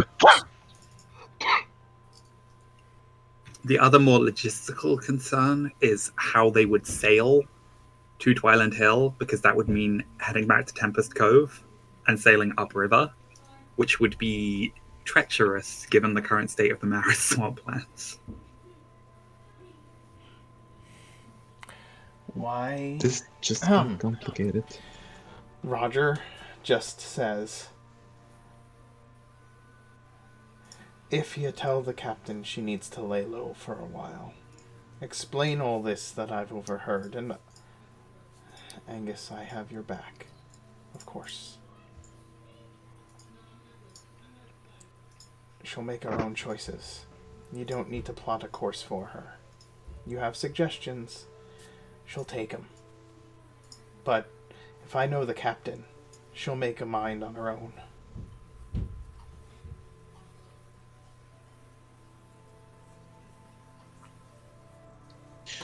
Do you need help, Angus, talking with your captain? I think presenting as a united front is probably a good idea. I'll try to do most of the talking, but if you can be there just to back me up and make it clear that what we're talking about, it's legit.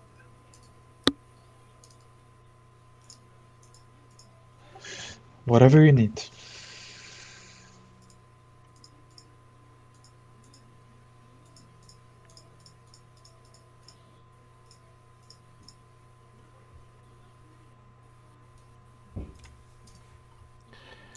Okay. Were there any other messages you needed to send before making a decision? Do we want to talk to Trust about this? I suppose, could we keep the shield with him until we can have John work on it? This is out of character. Yeah, he's willing to keep anything for us. As before, he wouldn't refuse this time. I agree that that's probably for the best. But if we can keep the shield here until we've explained the situation to McGilroy, once she's on board, once the captain has agreed that turning in the shield to Lumiere and the Duke is not something that the crew can do without getting a knife in the back for it. Once she's agreed to that, then I think we can contact Trust and get the shield safely off of this plane.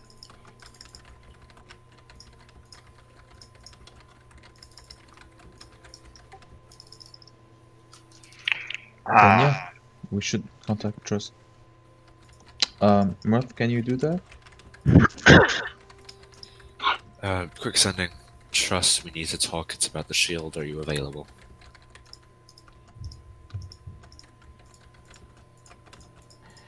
Of course. What do you need?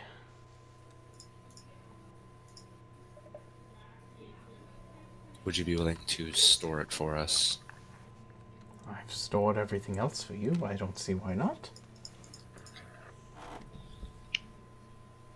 I mean, given that the issue of who we're going to give it to has been resolved, I don't think there's anything else we need to ask him, because we're not planning to give it to anyone else at this point. Nope. Alright, that's it then. Let's go talk to the captain.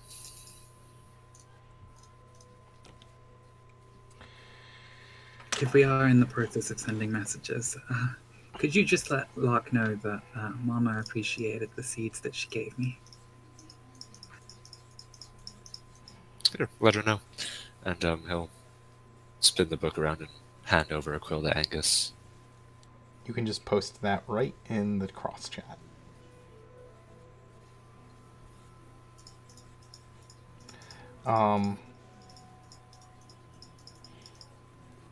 Okay.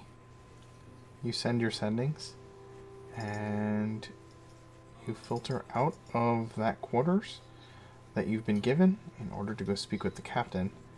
Roger agrees to inform her that you would like to speak with her. Which I think would be obviously forthcoming, because you had planned to make your communications and then reconvene to decide on the fate of the shield.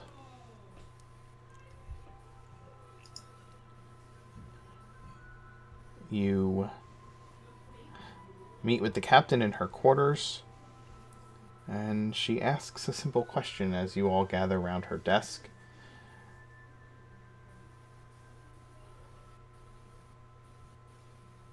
All right, lady and gentlemen, or ladies and gentlemen if you prefer, what decision have we come to?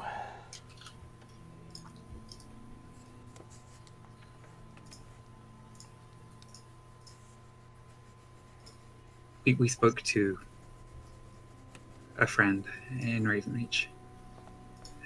It seems that the person you are dealing with was working for the Duke against their will. That he is not the kind of person who treats people as business associates, but more as tools to be used and discarded as appropriate. That he himself is working with at least one of the demon lords that we are working to banish back to where they came from.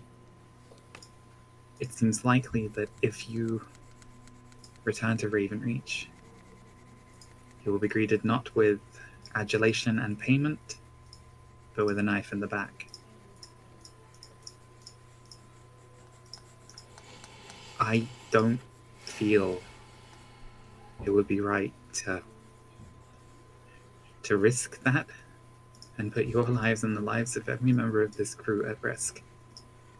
So our proposal is that you temporarily lay low with some friends of ours in Twyland Hill. That we can call on contacts to provide work of an honorable variety for those who are inclined, and of a pragmatic variety for those who are keen on making this little sabbatical a profitable venture. We're going to try to complete the ritual as quickly as possible. Most it would be a couple of months, and then the sun can get right back to sailing the Pelusian Sea. Once the Duke no longer has a demon lord in his corner and isn't quite such a threat.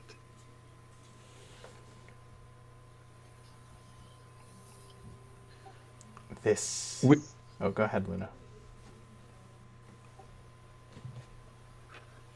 She would, like, when Angus finishes, she would tell the captain, we can't fight the demon lords, knowing that our families back home are also in danger.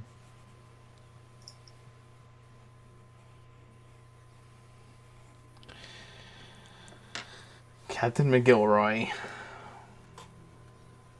looks you in the eyes, Angus. She raises her head, kind of proudly, but with a playful expression, kind of stretching across her lips.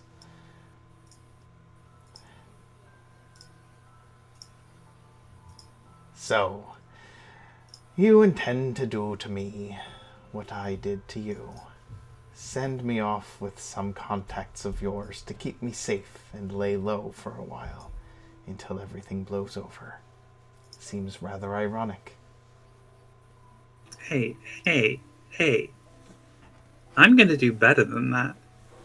I'm giving you reliable contacts and not that prick Mayor LeBeau. And I'm gonna give you 4 times the amount you gave me to make sure that everybody can get comfortably set up in the city. Murph has offered to set you up in his apartment. I am giving you an excellent deal here. Much better deal than what the Duke has. Your source is reliable, that the Duke is only good for a knife in the back, whether we bring him what he wants or not. He is. I trust his word. As I said, we had an opportunity to meet with the Marquis during a previous encounter we had with Queen Evelyn. I was in one of my personas at the time and had allowed them to believe that I was from Ravenreach, and so I had to make a sudden amount of gossip and idle chit-chat. One of the things I asked was how his father was faring. He indicated that he'd been troubled in recent years. It seems that he might have fallen to these dark influences a long time ago. I do not doubt that he is dangerous, but that once the Demon Lords are gone, he will hopefully be a threat that our friends in the city can manage.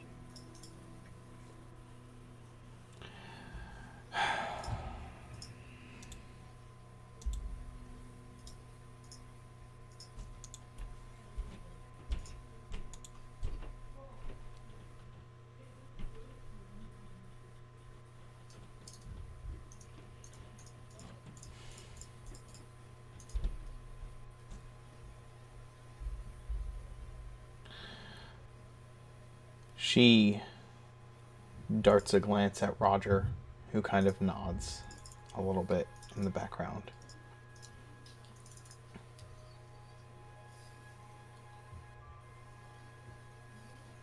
Her expression has kind of gone serious.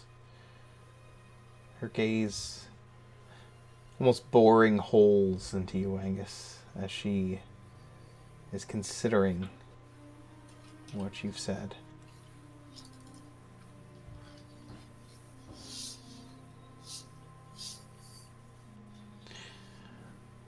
We'll work out the details, you and I, with your contacts,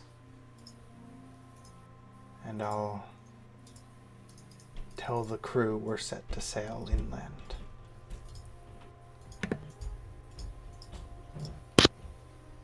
Not exactly what we were hoping for, but things are a bit more dangerous than we had already all originally understood. You're sure you're going to exterminate these pests that are making things difficult for me?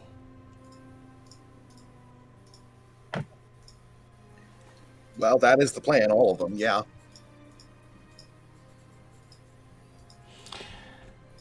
I'll be expecting the 4 times as much pay before we set sail. Now get your asses out of my quarters. Angus is going to make a show of getting up, but sort of try to linger behind, and just try to have a quick word with McGilroy and just relay to her, not even bothering with Thieves' Cant because he's just trying to get this out as quickly as possible. There's a group in the city known as the Adamantine Horn. We're pretty sure they're dangerous.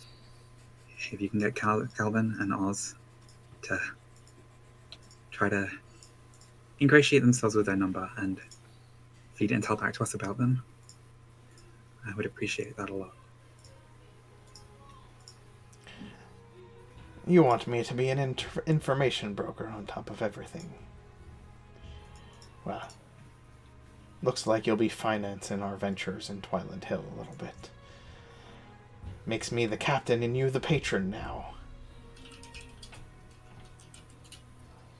I expect nothing more or less than for you to be Captain McGilroy, Scourge of the Thelysian Sea, and the best student that Tom Manley said he ever had. They're just gonna like get a little bit misty-eyed and just like go and just hug her. I'm sorry that this reunion didn't come under better circumstances, but it is good to see you. And I will see you again. I promise. She hugs you back and then holds you out at arm's length with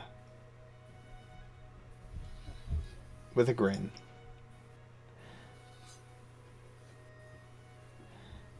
I tell you to give him hell, but you're dealing with demons, not devils, I take it. Oh, believe me, we'll give them hell. We're actually planning to go there so we can gather it up and take it to them. Do me a favor and don't get yourself killed. Hey, if there's one thing you can count on about me, is that I am going to do my damnedest to make sure that that doesn't happen. I ain't dying today, or any day soon.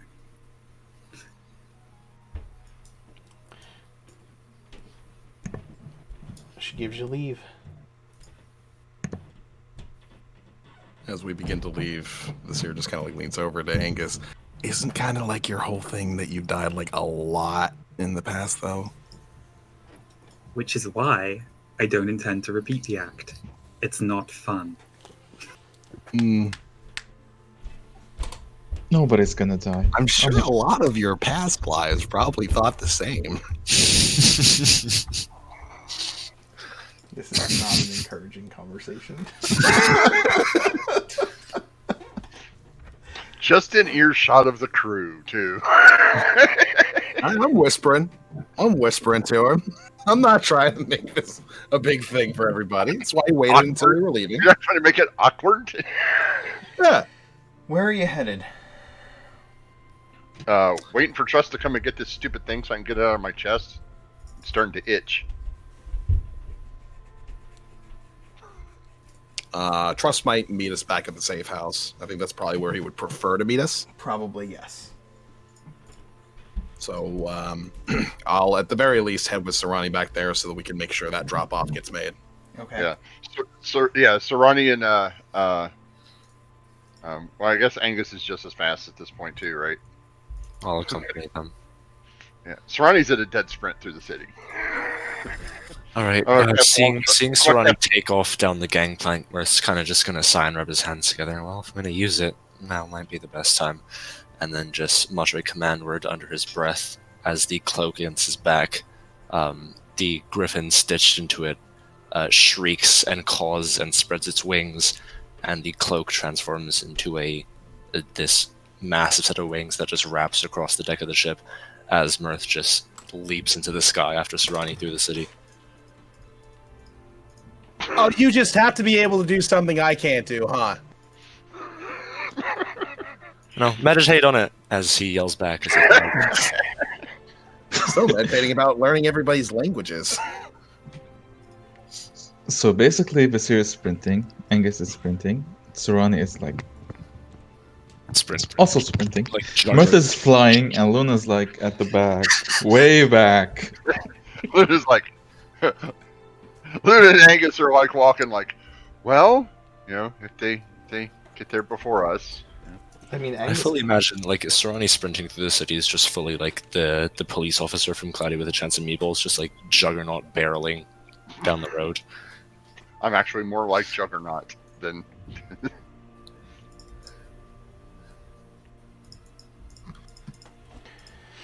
you head back to the safe house in order to meet Trust, who will pick up the shield and store it in a like fashion with the other ritual items that you have gathered.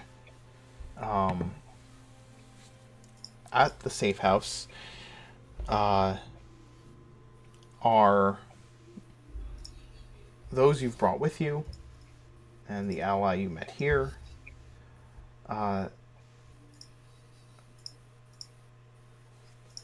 And also a crowd of rats that are just nibbling on cheese in the pantry. Yes. Yeah. They're in the backyard. Fat rats. Fat rats. The rats are in the backyard. No, they can't be in the backyard. They'll get picked off by hawks or something. They have to be inside. I told them to keep them inside. Oh, okay. They're in the basement. They have to be safe. Hey, Deadeye. Yes, it's a Mega Man story. Hey, we've only met 4 of them, so. While we're there, after we drop things off with Truss and he stores it along with everything else we found, Vasir will kind of cross his arms. Okay, we still have a little while until the Queen will see us. Since we're already contacting Trust anyway, do we want to see if we can't find a way to get in contact with anybody who might be able to help us get the rest of our stuff, especially the ones that are across the ocean right now? Trust did mention he had a contact in Grovair, given that the Legion is no longer in duty.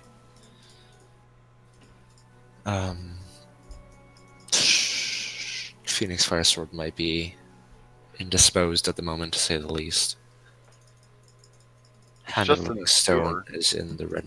Well, yeah, but it could be anywhere in said sewers, or somebody could have taken it out of the sewers because they didn't want anybody finding it. Either way, Yeah. we need to find it. Or something else that produces Phoenix Fire. Or find whoever found it. We know where the Hand of Living Stone is in a mountain range. Getting the Dragonforged Iron, our biggest issue is 5 other Angel Feathers.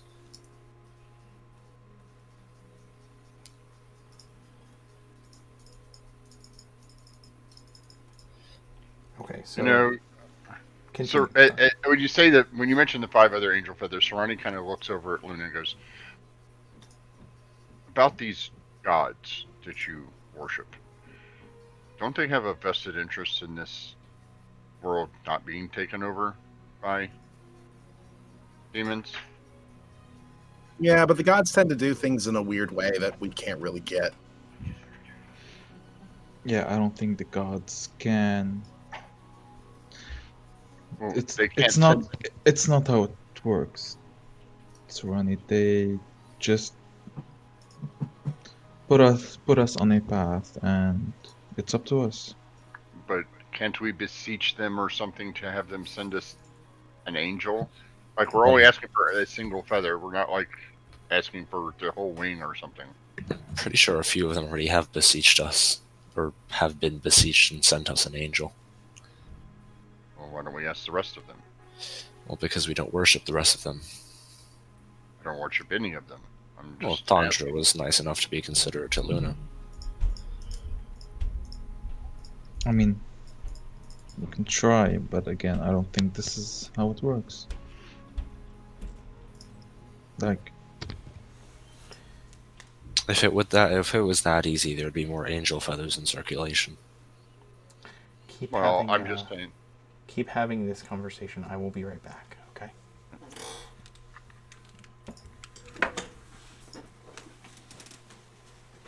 the gods Like, I sent get it, us. Serrani. It would be really nice if we could just have all the angel feathers and just talk to the gods and all that. But that's just not how they've ever worked. Not for anybody. Even for people that worship them, you usually have to like pass some tests, which I'm not great at. You underestimate yourself, Vizier. I was just wondering that, you know, the gods will lose most of their power if they don't have any worshippers, right? Mm-hmm. That's how that works. So if the demon lords win and their worshippers are all dead or turned into demons, doesn't that make them useless? Wouldn't it be in their best interest to assist? Again, I don't think they can influence what we do, and they can put us on specific paths. but I don't think they can intervene in our daily lives. I At mean, least not the way that you're suggesting. why? Well, can they point us in the direction of one of their angels here? Like, wouldn't it be something the high priest at the church in the city could tell us? Unlikely. Like I said, even for the most ardent worshippers, they tend not to talk to them directly or let them know information directly. Not that much, anyway. Before you guys went to the tournament, I did try to contact Tundra. She sends signs. She doesn't have a clear answer. Well, then what about that spell that you have, Mirth, that allows you to talk to other planes of existence? Maybe you could contact one of them? Well, I Make could, a but deal. other planes of existence tend to have less in the hands of Angel than the gods themselves. And also risky. Well, I think we're down to doing risky stuff at this point. We are planning a trip to hell itself.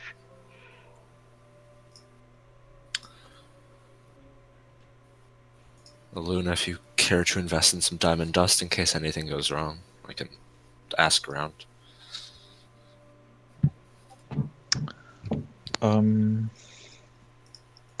Yeah.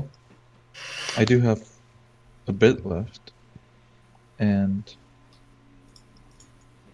well, Also, Yep. no better place to buy it than in the city. yeah. Just be careful with this, okay? Being careful is why I haven't done it in past few weeks. If that's your standards of being careful, then that's not good. I wouldn't. Serani, the gods don't exist on this plane. And so when you're dealing with other planes, things get trickier. If I wanted to pick up this cup, and Angus picks up a cup off the table, I just need to reach out and touch it because it's here. If I wanted to pick up a cup on another plane of existence, that gets a lot harder.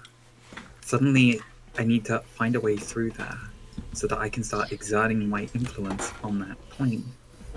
When you went to the Feywild, it wasn't as simple as just walking through a door. There was a ceremony, there was protocol that needed to be followed.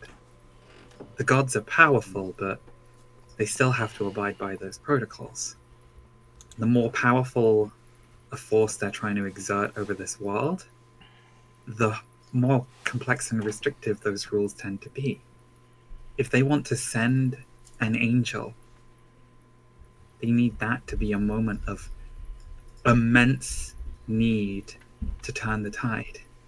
Stories of angels being sent into battle to save great heroes and champions at their most desperate hour.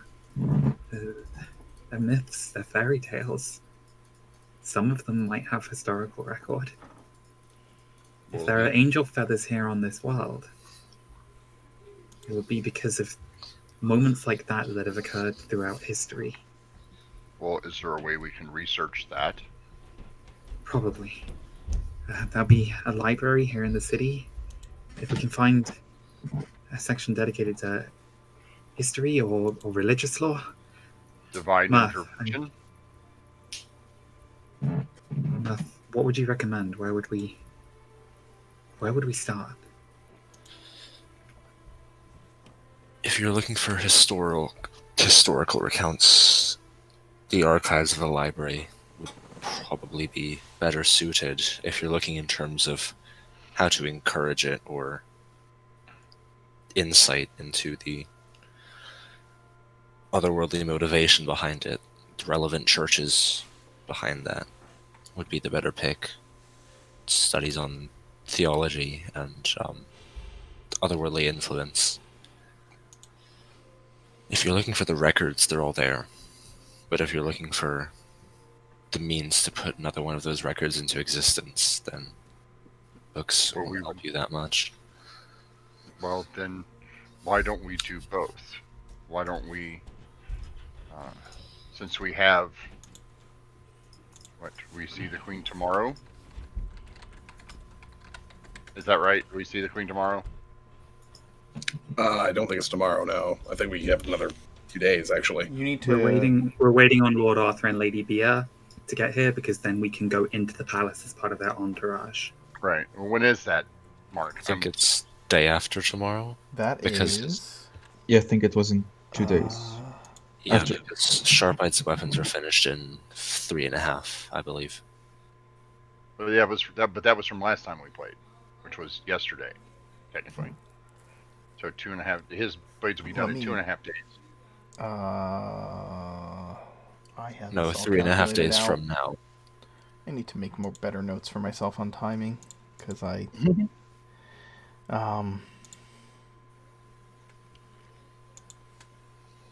If I ever run a campaign, my premise is going to be that like the dimension of time has become corrupted, so everything's just timey-wimey, wibbly-wobbly.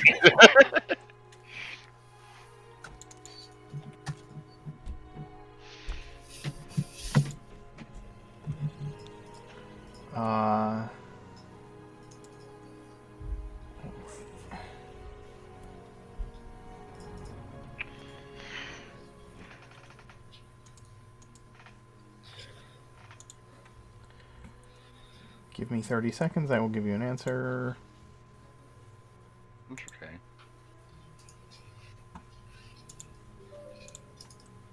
Pat, Bowie, do you actually play that game? Because I could never get into that whole series, Dark Souls. That was one I couldn't wrap my head around. The Amazing series. it's that one in Witcher I cannot play for some reason. They're You're a just bizarre not. human being. You've never played The Witcher? I that's not true. I tried to play the first one and I didn't care for it, and then I went back and tried to play 2 last year and just couldn't. The combat system is funky to me. The interactions, it's just not. I'm not. It doesn't interest me. Yeah. Once we need a new player. The one, so Witchers 1 and 2 was basically them trying to make Witcher 3 and failing. That's basically how it is. So Witcher 3 is kind of is a reason why it's considered like the best. Really? Well, see, like I didn't play any of the Mass Effect games until 3. I played 3 and actually liked it, and then went back to play 1 and 2 and forced myself through 1 and 2 because I don't like the combat. They did it. It kind of has the same. It's that 2.5 person view from over the shoulder that drives me bananas. Like I hate view. that. Yeah. Yeah, the 3/4 view just drives me nuts, and the combat system felt wonky to me. Like I didn't like I love Dragon Age. Like the first Dragon Age is quite possibly one of the best games I've ever played. 2 was so bad because they tried to make it more accessible and just ruined it. And then 3 is really, really good, and I'm waiting on 4. Should be out sometime next year, hopefully. Yeah, the original Dragon Age, a game so good that they completely mod out the whole Mage Tower quest from most playthroughs of the game because that quest takes forever. But It would take. Go ahead, Mark. They will be there. Where's my country? Okay. So they will be there in the next. I believe they'll be there on the. What are you on the 28th now? Right, 27th. Yeah. 27th. We're on the 27th right now. Okay, 27th. They will arrive on the 29th. Okay, so 2 days. Yes. Right, so we have so we all would know this. So it's just that us as Yes. players, I just forgot the timeline I gave you guys. So yeah, Sarai says so we have 2 days before Lord Arthur and Lady Bia get here, before we see the Queen.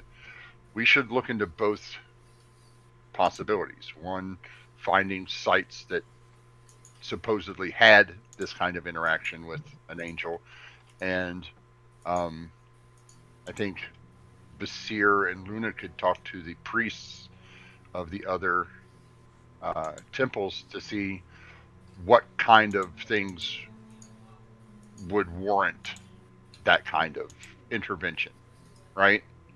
Like what would their deity deem big enough? And maybe we're going to stumble across something like that, or we can, you know, we might end up in one of those positions in our next couple of encounters, like getting the hand or being in hell itself. You know, we might find ourselves in one of those situations where we might have the ability to gain the intervention of an angel. And Yeah, hey, Luna, roll percentile dice. Divine intervention. Let's go. Let's go. I don't need it from Thondra. Although I should have an in with Nadara at this point, right? I don't know. You Boo-hoo. want to pick up levels in cleric as well? Well, no, I mean, Druid. all the clerics It's of a druid. Nadara are druids. Not all So of them. we need. So just to clarify, which all we need. We need Nadaras. We need Morgans. We need Against Krakadon, Krakadons, which is going to be interesting. Robins. Robin.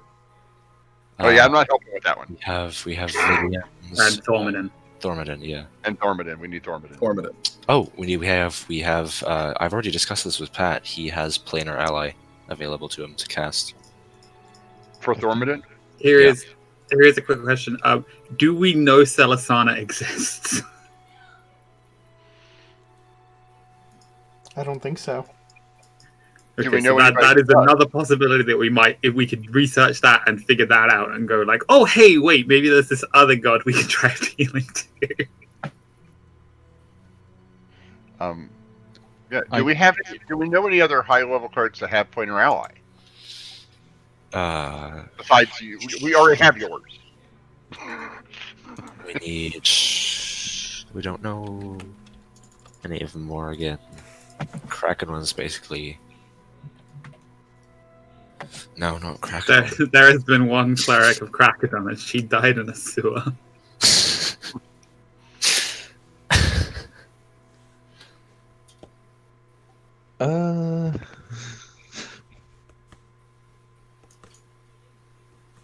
I think we could start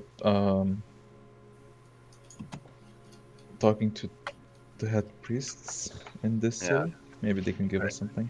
Yeah. So we can skip Thormodin. We can ask John for Thormodin, right? So we can knock that one off the list. And then we need. I don't even think there's a priest of Krakadon in the city. Sure there is. There was a small shrine. Is that correct? Yeah, it's a Mark? small shrine here, not a massive church. No, there was a temple in the temple district. This is a coastal city. Oh well, yeah, that makes. Oh, yeah, I remember there was a small shrine for some. There's for the- I know that there's a shrine to Nadara outside of Twilight Hill.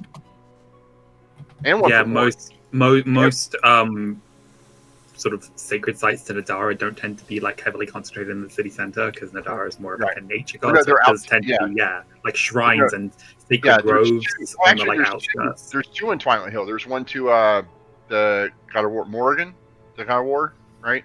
Yep. Battles. Yeah, there's two there. There's one at the bridge, and then there's the one in Nadara down the hill. Sure. Yep.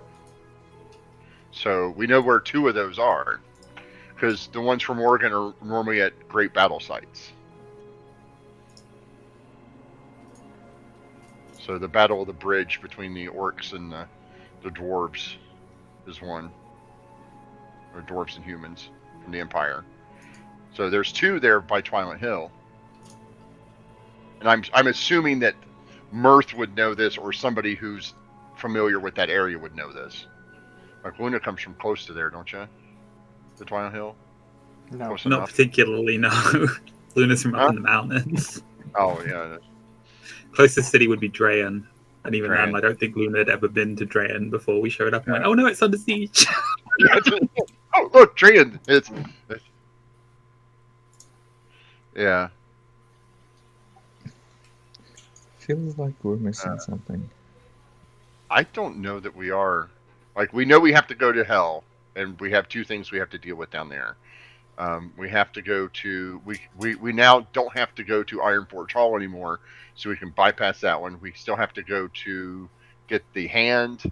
We have to meet the queen in 2 days. So 2 days spent researching where we could find other angel feathers. Oh, and a phoenix of some sort, which would probably be in the desert. We're still hoping we're going to be able to find the Sword of the Phoenix Legion through Right, contacting we're- Grover. So Yeah. we're Well, we're chasing still that up. we're still hoping, but we should probably do backup since we're going to be in the library anyway. We should probably look that up since we're looking up those kinds of things in the library, right?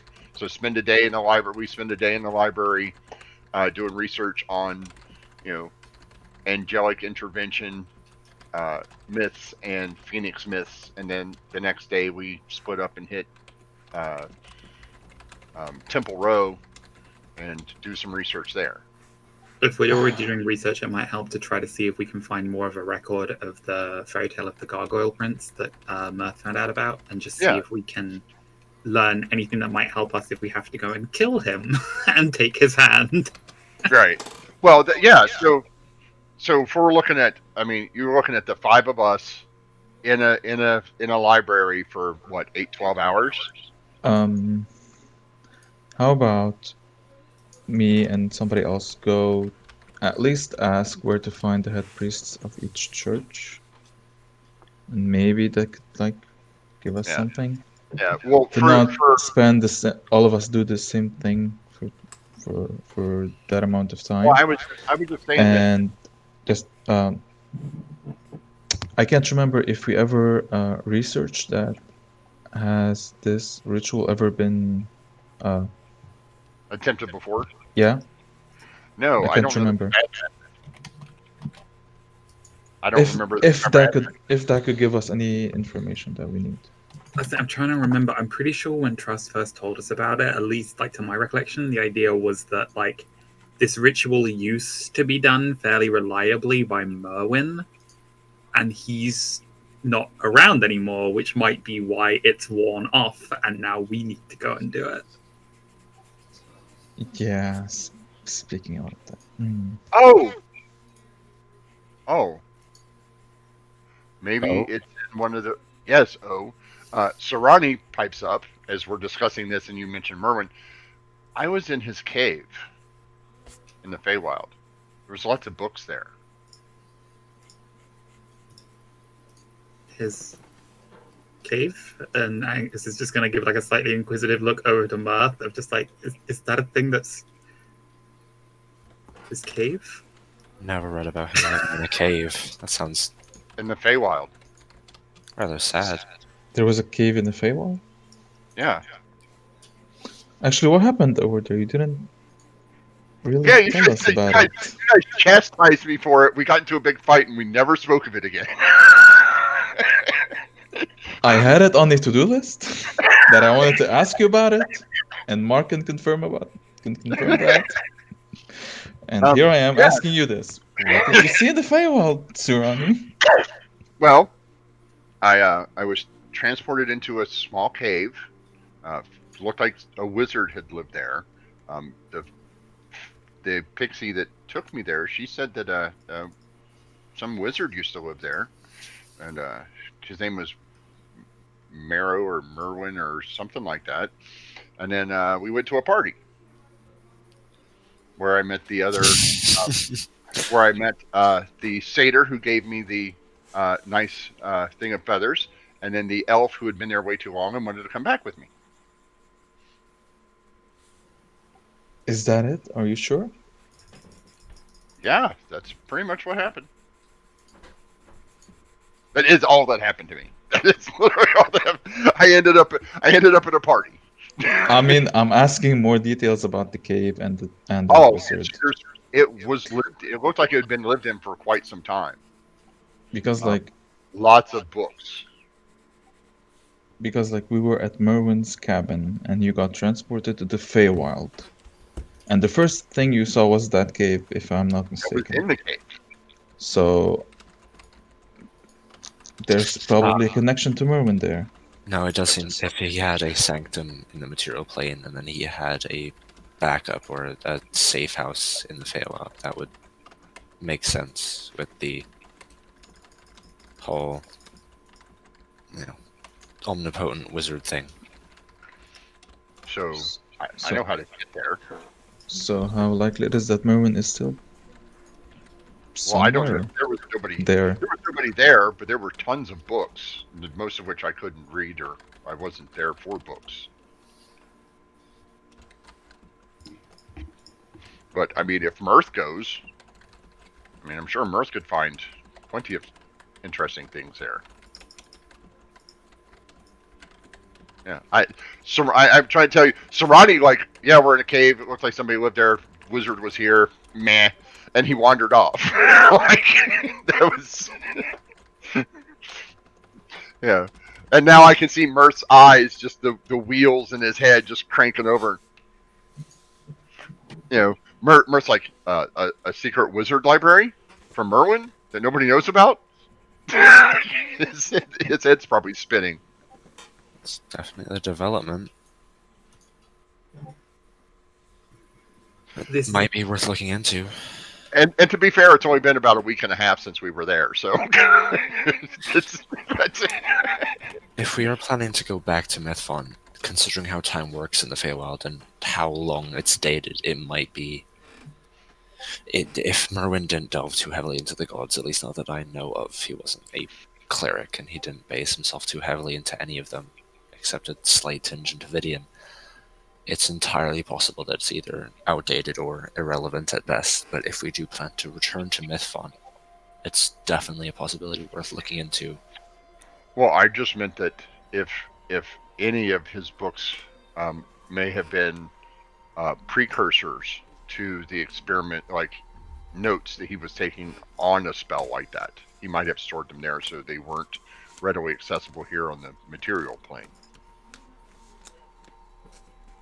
Because if I were going to hide something from a demon, I would not want it where I lived. Probably in a different plane. If he was working on that, there could be notes from the beginning. I agree with that in theory. Here's the thing. If I was going to hide something secure and I were a wizard capable of transporting things, why wouldn't I just make my own demi-plane like Trust and Alorian have? Why would I choose to place it on a plane that belongs to a bunch of capricious fae? You mean like a giant magical vault somewhere that is protected by multiple entrances and other types of defenses? Because that's where everybody... because here's the thing. That's where everybody wants to look for your shit, not in the random rundown cave in the middle of the Feywild. Because that's where I would hide my important shit. DM specific question. What? Mhm. I'm not sure if you can answer this. What do we know about Merwin at this point? I mean, Like, I think we've gone through everything that you've discovered I about mean, Merwin. Like, something very specific about him. Do we know he is human? No. you know what you know. I will say that. Like, The you guys statue have... of Merwin appears to be a human, Yes. right? The statue of Merwin appears to be a human. But it's vague for a reason. Correct. Everything that you have seen has depicted him as what looks like a classic, the classic Human male. depictions of wizards. Long white beard, cunning hat, robe of stars. It's not a cunning hat. Powerful It's staff. a big pink hat. It's not pink, it's magenta. It is pink. It's magenta. Or I'm sorry, fuchsia. yeah. I think it's fuchsia. I can't remember. It's I don't know. Theo, is it fuchsia or magenta? You leave Magenta. Merwin's hat alone, okay? It's perfect. He's Um, keeping that hat on the rest of the... It's pink, see? Theo How? said it's pink. I'll go back. It fades I'll go back over to- several thousand years, okay? It's not like bright pink anymore. How can a human survive this long? What is... Magic? I'm guessing magic. Sure. Yeah. How? They What can magic? assert themselves Well, time sufficient power. time works different. Time works differently in the Feywild. He could spend a lot of it just hanging out there. Or he did a spell and he was like, I'm gonna be immortal now, and then poof. Oh, cool. Can I get one of those? No, you have to be a wizard, a cool wizard. Yes, that is absolutely the thing that we need. An immortal Serani so that you can be beat up for infinite hit points and still contribute nothing to combat. Jesus Christ. Wow! Dude. Shot fired. I knew that Serani was vulnerable to fire, but seriously. Rude. Damn, dude. Okay, I see how that is. Not okay. Oh my god. Oh, Jesus, that was You're a brutal. lord. Yeah. Next time, we're not going to come find you when you get trapped on the other side of the fucking door. You know what? Rogue stab from behind, yourself. and that one definitely did that.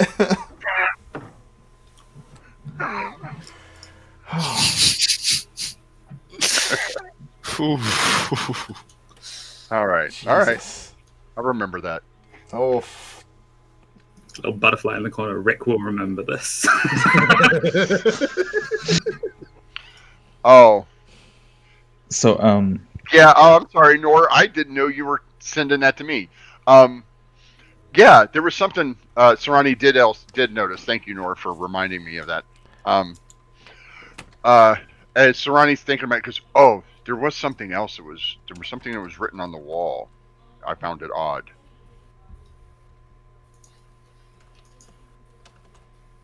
And it was. It was. Oh, it was written in, like scraped in chalk or something. It said Andal was here. Andal. Yes. Who's Andal? It's a really nerdy name. It's probably a I loser. don't know. Or a don't vandal know. or something. Like, I almost kind of automatically hate whoever's called Andal. Sound like their friends were way cooler than them. Mhm. I don't know. No, I think the name has an etymological origin. It's a man who never gets lost. It's one letter short of vandal. That could be it.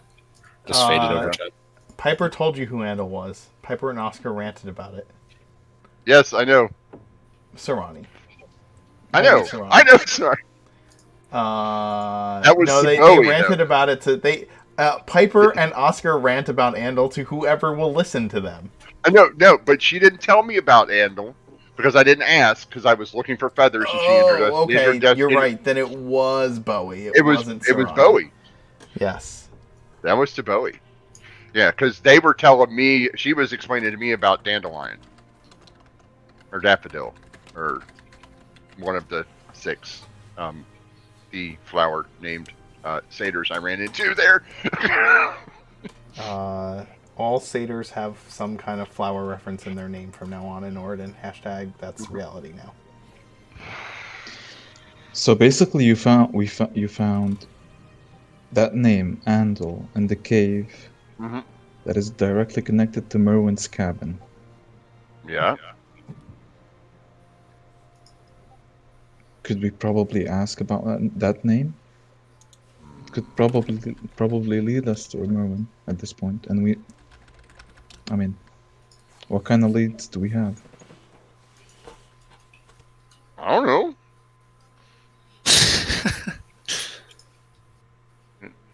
Angus is just going to sit and just be scritching Smudge's fur like behind his ears and just sit there and go, he was a wizard, right?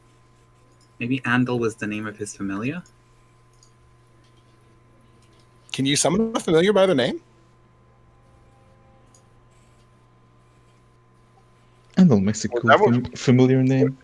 Wouldn't that be a question we could ask the other planes if who was Andal? What's Andal's connection to Merwin? You get a short phrase answer back, some nerd.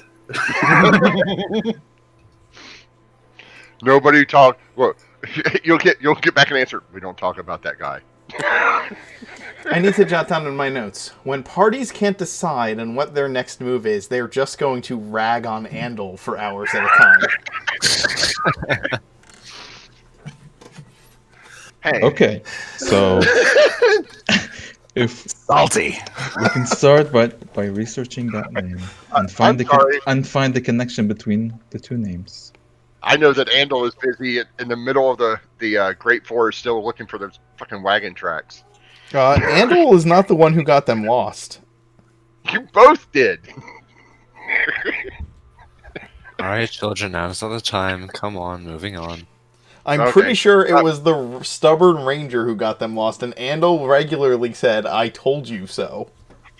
Yes. Well, he would regularly say, "I told you so," but I'm pretty sure the stubborn ranger had a good reason to be stubborn because he knew what he was doing, and kept questioning his competency, which would then cause him to get distracted, and then they would end up getting on the wrong pathway. That is the best justification I've ever Well- heard.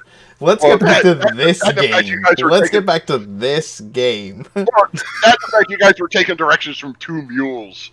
So, be a piper. So, the fact that you got anywhere was a miracle. Yeah, so 2 days of research, Mark. Want to Okay. hand wave the shit out of that? No, how many people are researching?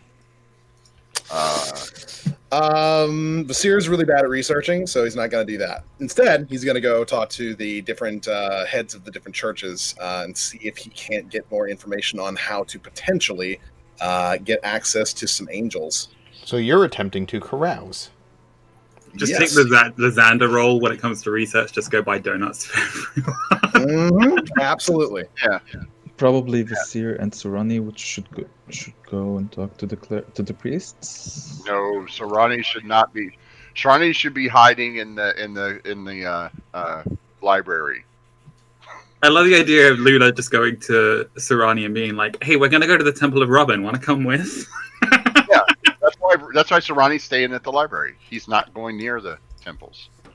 Because the only two temples Sarani wants to go to are the ones near Twilight Hill, which we can go to later on our way back from getting that. I mean, hand. okay, there's a temple to every god in the city of Geneva. It is the center. It was the center of all arts and religions and culture for all of the Valkyrian Empire at one point. Okay. And the major temple to Orad is here in the city, but you are going to find temples to all the gods here, any and all of the gods. Well, where's the Druid one? It's outside the city. The Temple of Nadara. There is a Temple of Nadara in the city, or shrine to Nadara as well in the city. It is in a massive park complex. Within. Well, I will go to that. Within the city. Then I will go to that one, and I'll take Sharp-Eyed with me, so we're not by ourselves. We're not unsupervised. I'll supervise Sharp-Eye. Sharp-Eye will supervise me. Sharper will supervise you.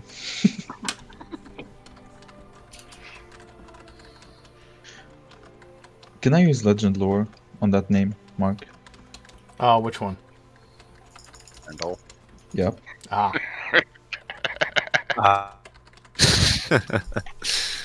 Oops, you forgot we had those spells, didn't you? Can you use legend lore on Andal? The name Andal. Sure. Okay, give me... Alright, so Vizier is going to talk to the heads of the churches, Vizier is going to try and gain an audience with the high priests of each church, of each temple. Correct? I feel like I should go with him. Okay, so Yes. Luna and Vizier are doing that. Yes. We're also 12th level. We're kind of important. So Yeah.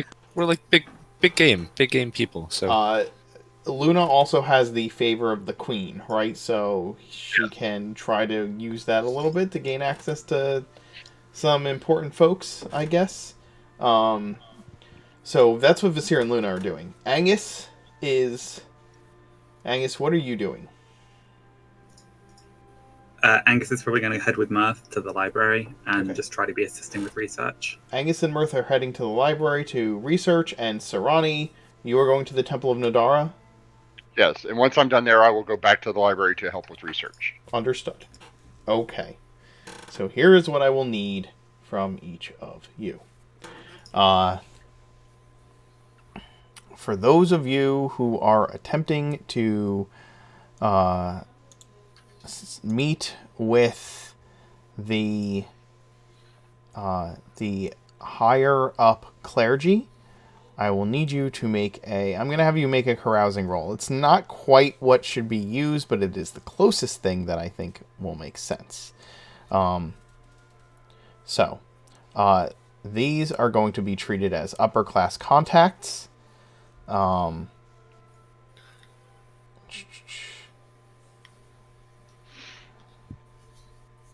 only one you will not need to make a roll for is the High Priest of Thondra, which Luna can just gain access to as a Priestess of Thondra. Yeah, but I don't think we need Thondra, do we? But no, the ones. Who are you going to speak with? You could tell me who you're going to speak with after I tell you what to roll. I mean, if she can give us a lead, it won't hurt to ask, since we have all that time. Yeah, kind of. That makes sense. All right, so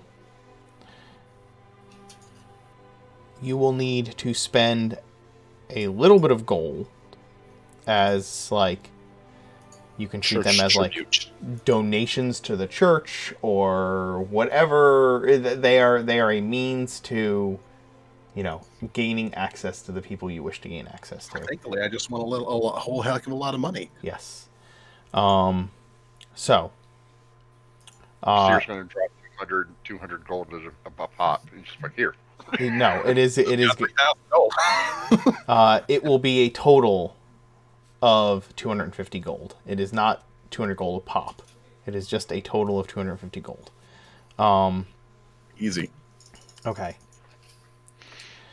You are going to make a persuasion roll.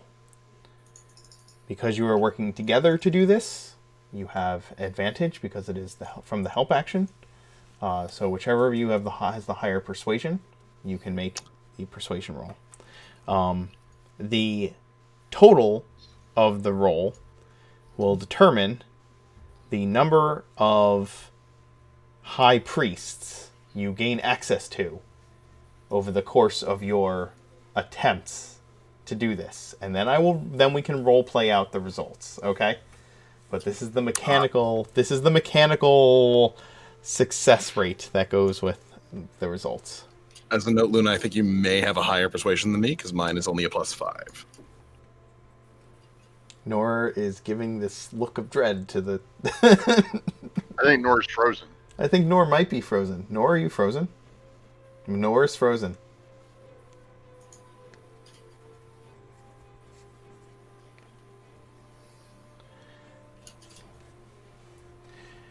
Luna is neither here nor there.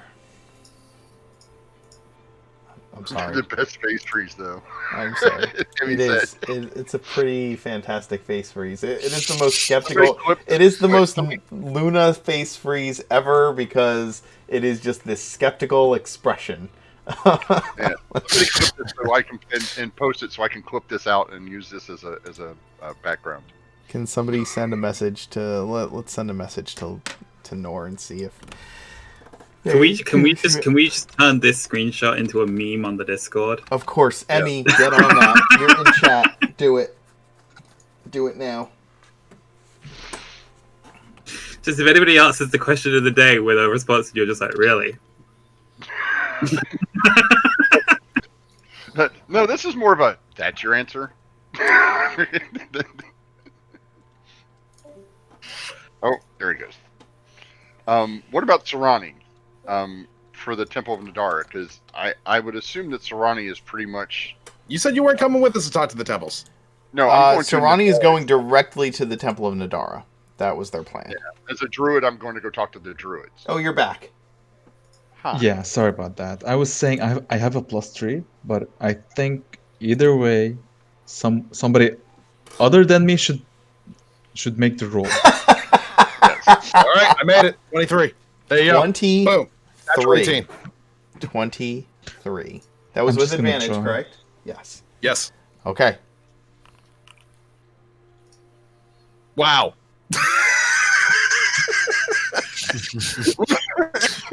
So it was the same either way. Yes. Amazing. Look how in tune you guys are now that you've gotten to spend I know, the night it's amazing. alone together. It's like we're meant to be together, really. Yeah. Yep. Luna has that glow this morning. God. We're going on a church date. They're not going on a church date. They're just scouting out chapels for Just once this is all over. Quiet strains of Dusty Springfield playing under the background.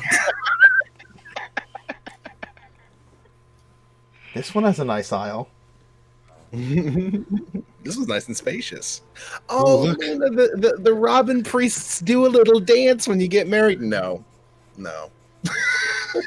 Luna, just saying, the Church of Morrigan doesn't mandate shirts. Robin Get a show off your- is literally just a bunch of Bard Elvis impersonators. The I'm going to bed.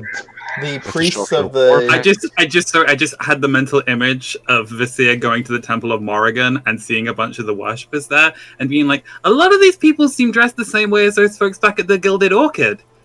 Is this place that house?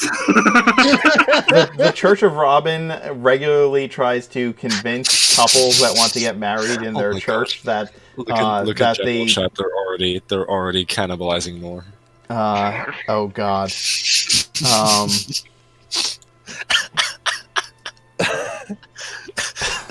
And we're off the rails. The DM asks you to make 6. Oh god. Oh, poor Nor. You broke him. Are you okay, Nor? Nor, are you okay? No, he's not okay. Oh, God.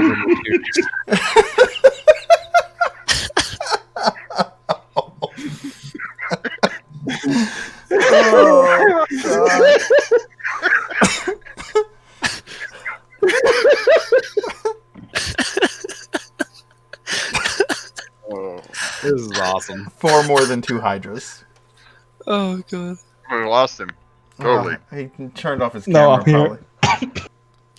Turn your camera back on, Nor. It's the motion of the ocean.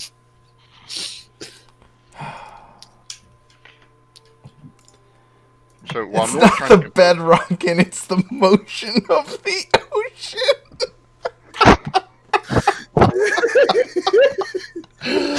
Oh my god. This is what happens when we don't play in a long time. This is the shit that happens. We keep losing him. Is Nor like purposely turning off his camera whenever he starts laughing? because he's busy laughing too much. Yes. Meanwhile, my camera's doing the zoom in, zoom out thing for some. It's reason. okay. You can laugh on camera. Otherwise, Alex is just like Alex. I feel like Alex's camera is proportional. Maybe like he's just got a bar in between them. Yeah. That was. We love you. Oh, it's so good. Lottie just joined the Discord just to see the memes. Just here for the memes. Valid. Oh, Hey. we have so many memes now. That does make complete sense. Community memes. We need Yeah. we need like an Oridan meme Twitter feed. It just gives Mark, out you know you're Oridan gonna memes. regret that as soon as people just start like shit posting you dabbing. Yeah, that's with, like, probably true. Horrible Yeah, block over and captions. over again. Yeah, that's just it's Mark's dab for every morning 8 a.m. Mark dab. I can set it up. We can code that. There's the next meme was just and then Serrani went to the Feywild. And it's that same Nor face. That are you fucking kidding me face. Oh, I love you, Pat. I really do. Emmy can't find her me dabbing gif. Thank God. She'll find it. No. Don't you worry. No. Okay, so that has to be a meme side by side with Mark dabbing and Luna just staring at him the whole time. No, it's Mark like fast motion doing the dabbing. Yeah. with Nor just frozen, just staring at him. I love how perfectly proportional my fucking camera is, by the way, whenever Nor Yeah. drops off. Yep, it's perfectly proportional. You're just It's good because like my head kind of just is gone, and you just see my shoulders. yeah. We see your shoulders, and in between them is a bar. David's bar. What do you mean I have to wear a dress? What do you... Now you know how I feel when I gotta wear a shirt. Good God. This is completely devolved. The best thing. I told you. Good Lord. I've lost all sense of... We're not off the rails. We've left the fucking yard. Everybody's off the train wandering through the city. Alright, when Nor comes back, we will... My brain I'm just randomly like generated this scene of like the camera panning across the party, and it's Visir like, I'm Visir and I won't wear a shirt, and Angus is like, I'm Angus and I will not wear your chains. Luna's like, I'm Luna, I won't wear a dress. Mirth's like, I'm Mirth and I don't have a conscience. And then it's just Surani, and it's literally just, I'm Surani. I'm Sarati. What are you, Ronnie? It's my name and my race. My It's gender. okay. It's okay, guys. I think there's a nice cave you can split up in.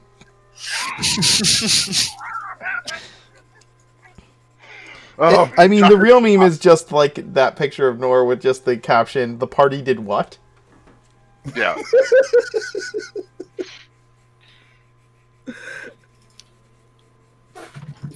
Yeah, you can just replace Nor's camera with that picture. We don't need. Okay. We need a break. We need a break. We'll be right back. We can't stop. And Nor can't fucking get on camera because he can't stop laughing.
We're gonna try again to play D&D. We'll see if it happens.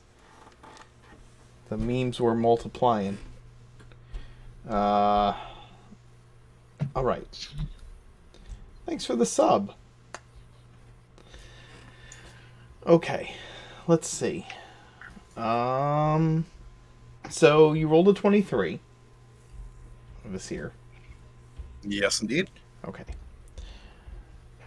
Angus and Mirth, I will need a research roll from the two of you.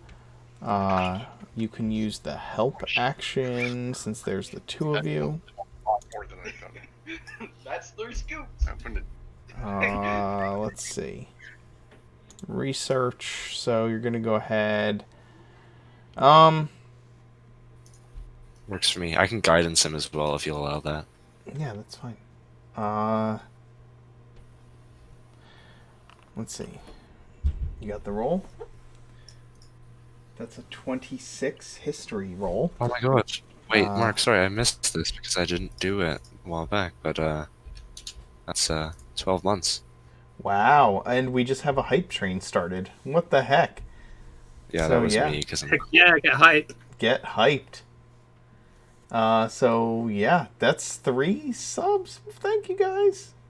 Yeah, we're at we've got 4 minutes to get fully hyped. Aw, Emmy, I knew you'd come through. We are 100% of tier 1. David, thank you. Amazing.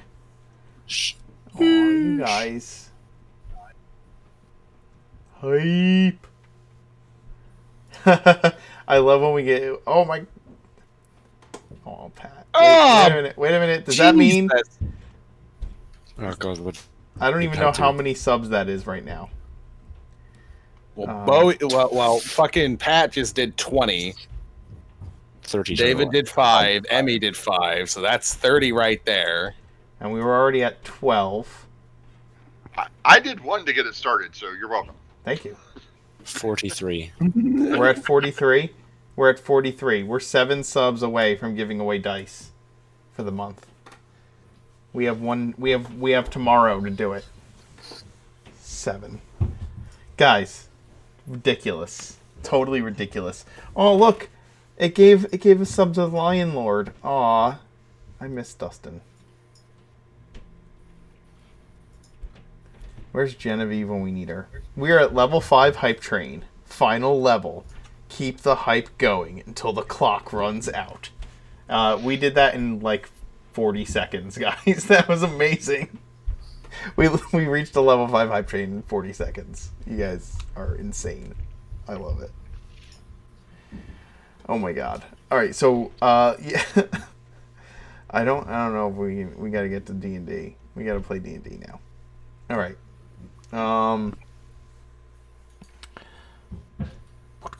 Okay, so you got a 26 on your research roll. Ah, thanks, Nayu. Thank you for paying forward the gifted sub. Where are you going to do your research? Are you going to the Library of Vidian? Probably the best choice, right? Since it has religious association as well as historical. Okay. Sounds perfect.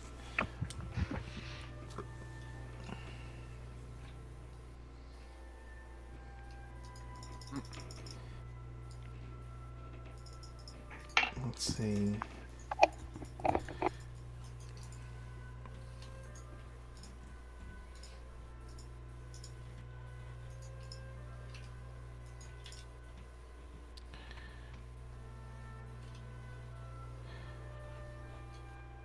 All right. I will need a Luna and Mirth. Please each give me a D10 roll.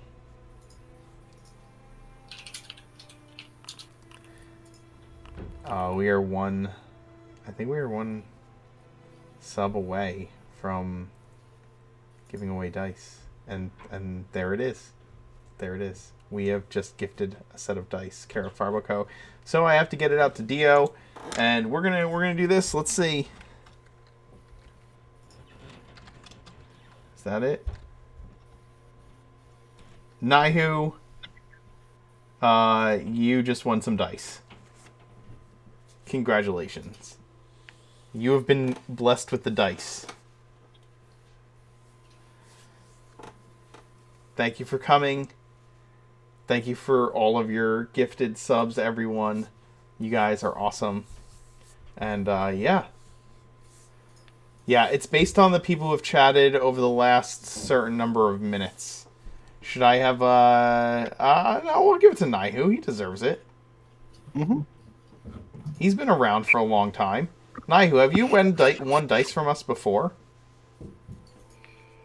I don't remember, so. Yeah, I don't remember. Huh? Did I get those D10 rolls? Okay, that's fine. Alright. So, Sarani is not on camera. Okay. No, I have the camera tilted up so it doesn't screw with your. Understood. Understood. I appreciate it. I appreciate it. Camera when it comes up here. Okay. So, all right. So let's start with this. Luna and Vasir. You travel to several churches. And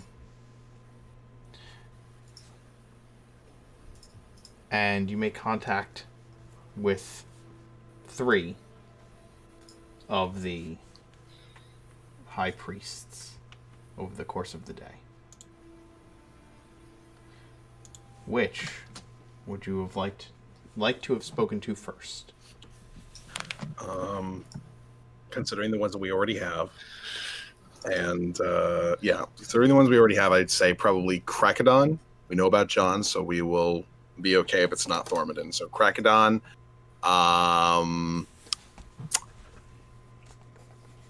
probably Morrigan, and do we want Nadar or? Oh, Sarani's going to go as a druid. Sarani's going to go speak to the priest of Nadar. So. Fuck, who am I missing? Robin. Robin. Yeah, okay. So Krakadon, Robin, and Morrigan, probably. Yeah, don't get married in the Temple of Robin.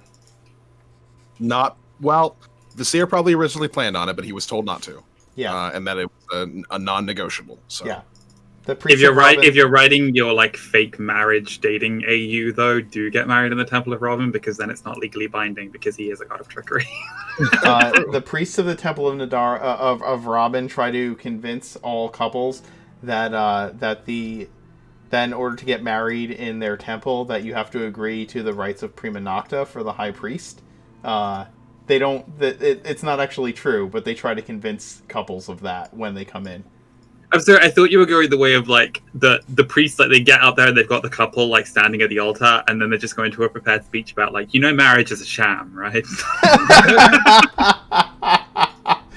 Marriage, like all things which come from Robin, is just a huge fake trick. It's just a big farce.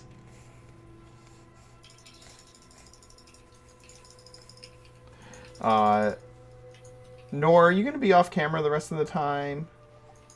Yep. Okay. Then I will make adjustments. Although it's already almost 10 o'clock at night. For me. This has devolved into a very silly session this evening. It's all good. This session has devolved into utter silliness. Let's visit the Temple of Robin. Oh God! It started very serious, though. We were serious. Yeah.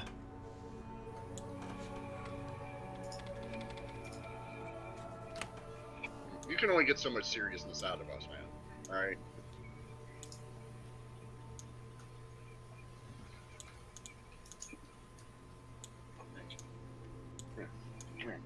She missed it anyway. No, she's fine. She's playing. Well, Hey.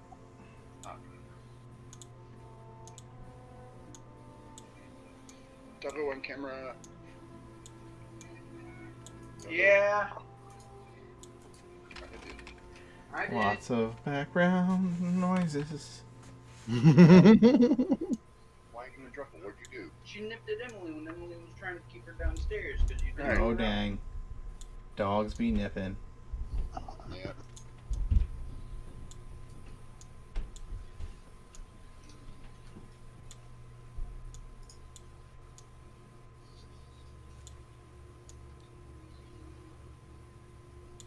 Rixby loopholing. Alright, there we go.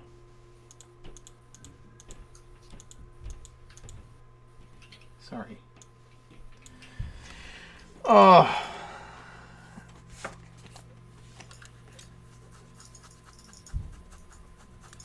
Okay.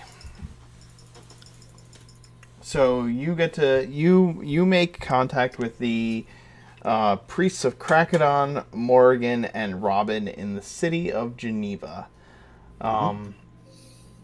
Going from house of worship to house of worship, trying to speak with them, and there are mandatory donations here and there in order to get an audience with the high priest. The most expensive of which was, of course, for the Temple of Robin. As you approach the Temple of Krakadon in the docks, it is reminiscent in a lot of ways of the small church in Anchor where you first all met.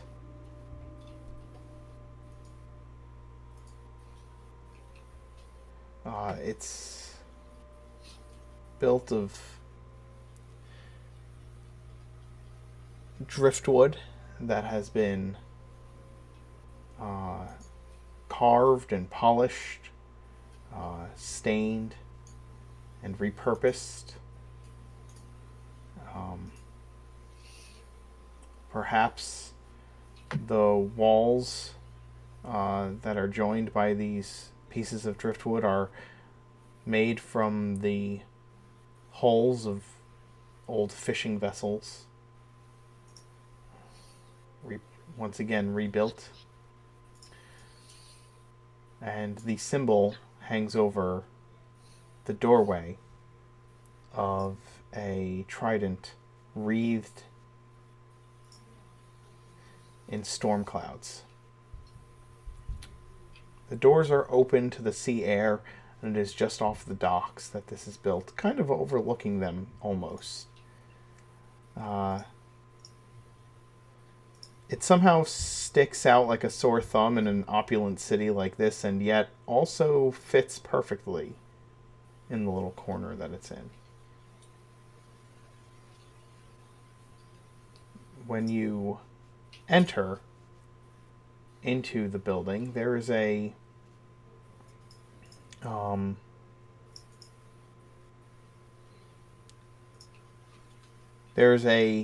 seashell-like effect. You can hear the ocean within its walls. It is much different in that regard than the church that you had first discovered each other at.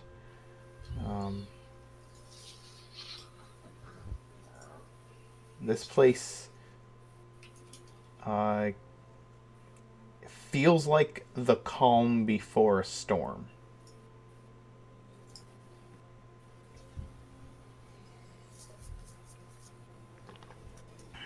It takes a bit of discussing with the clergyman who is attending to the needs of the sanctuary before a high priest finally emerges.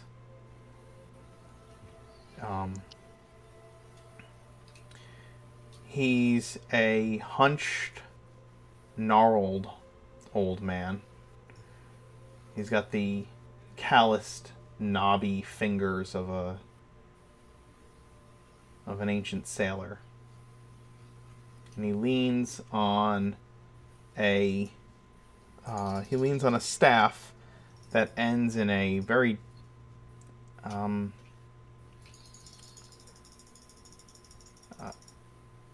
a trident meant for appearances and not actual use.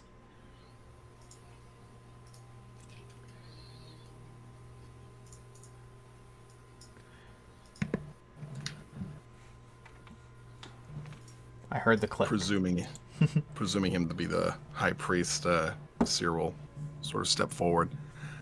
Hello. Is there a proper way to greet people of your particular station here? I don't know all the different traditions. He nods to you, and I'll tell you that.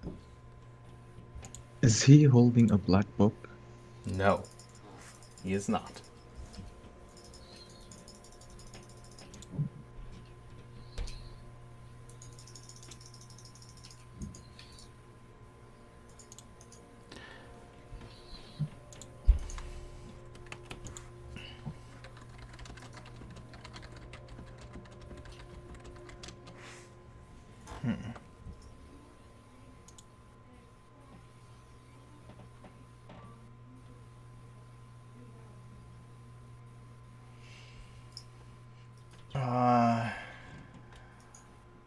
Let's see.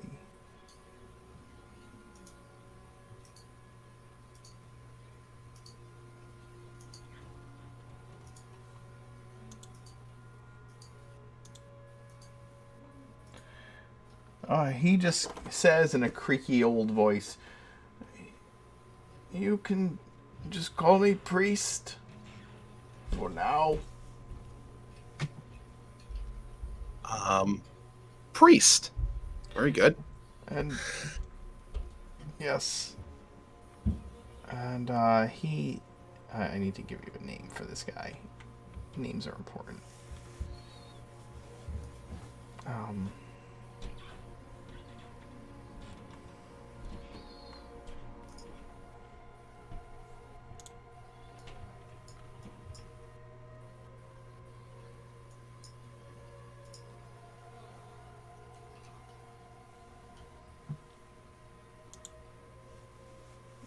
You may call me Father Naren. Father Naren. It's an absolute pleasure to meet you. I don't think that you've been told as to why exactly we're here, but there is a great tragedy that is approaching Oridon. We are on a quest to prevent this tragedy, but it requires some very specific parts in order to actually accomplish it. One of which being a feather from the angel of every single god, which, of course, will include Krakadon. Now, we understand that, of course, it's not always something that you can just do where you just speak to gods and ask them for an angel, but we thought that perhaps you might be able to point us in the right direction.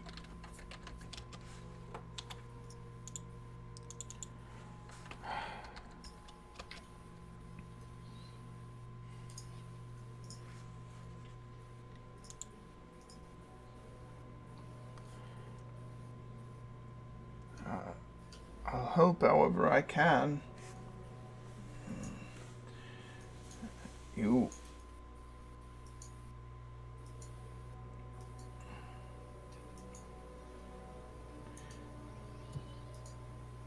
Explain to me more of what is happening. There are a great number of demon lords that have been summoned to this world in a manner of which normally wouldn't be possible, but the wards that have been put in place to prevent such a thing that were originally put in place by Merwin have deteriorated over time or have been destroyed by whoever is most interested in this happening. Either way, the demon lords are on their way. Many of them are already in this world and already acting in one way or another. In order to banish all of them, we need to put together an object which will allow us to participate in a ritual that will allow us to get rid of the demon lords for good. Well, essentially put up a new ward the same way in which Merwin had always done before.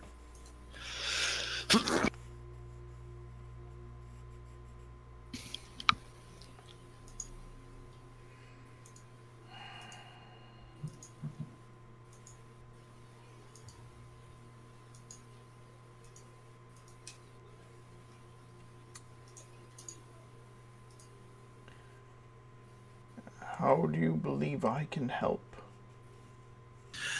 Well, like I said, we were hoping, at the very least, that you might be able to point us in the right direction as to where we might be able to find either an artifact of Krakadon that he may have had the angels look over, or perhaps some way that we could earn his favor to the point that he would summon an angel to help us, or anything along those lines.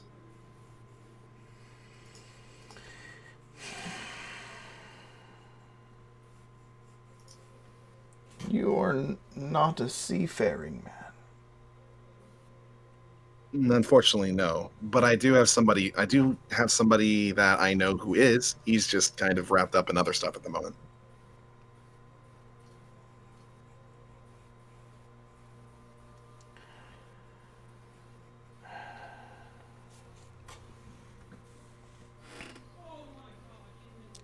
It is difficult to know the mind of the god of storms. He rumbles. But I can assure you that any object that belonged to him in the care of angels, his messengers and protectors, or any deed that would gain his favor, you can be most certainly assured that it would take place on open water. We need to venture out at sea to find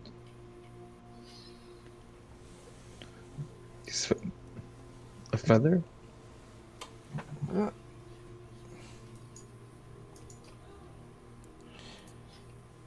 Feathers, angel feathers, are not easy to come by. They are often a favor gifted by a servant of a god for those worthy of such a thing.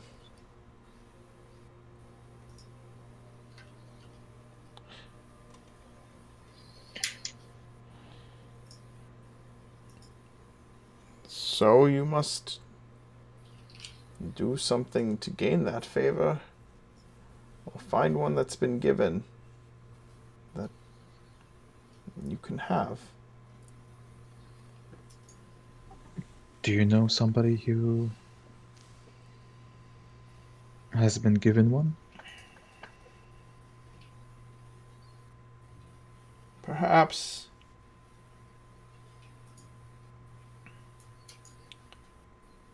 I will need to ask questions. I'll need to reach out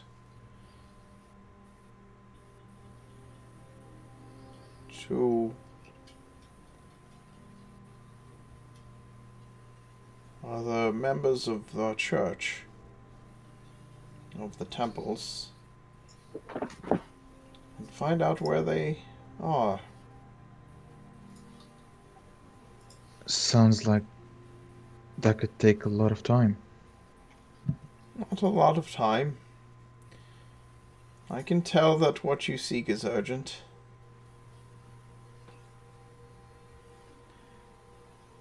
Will you be in the city long? Probably not terribly long. A few Maybe days. for like a week, if not. less than that.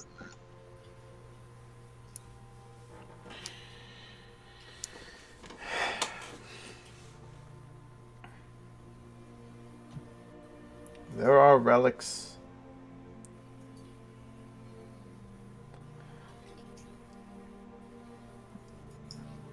Now, they don't have to find someone who's drowning in, like, a river of shit.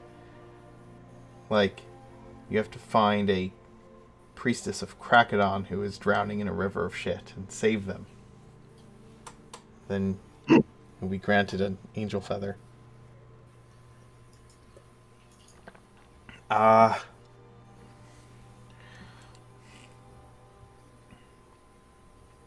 are relics. And there are those who have served Krakadon faithfully that may lead you to a feather that you need. Most are hidden away. Just give me... Let me send some sendings. Is there a place I can send you information? Or contact you if I need to? You can contact me by sending if you want, if that is easier for you. Then I will do so.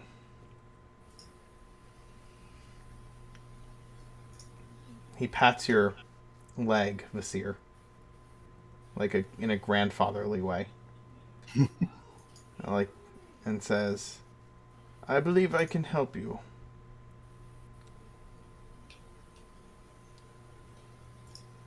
I don't carry feathers around with me. But I believe I can help you. Suppose that was a little bit too much to ask.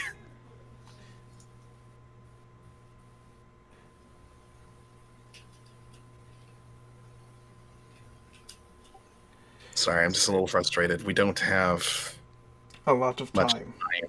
Yeah. I will get whatever I can for you as swiftly as I can. I promise you that. You say you need a number of things for this ritual. Mm-hmm. A feather from each of the gods. That is correct. We do have a few already.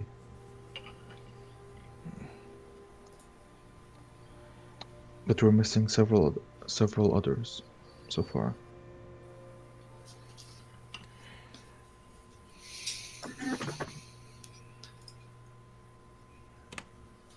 Do you have time for me to recount what item I think may help you?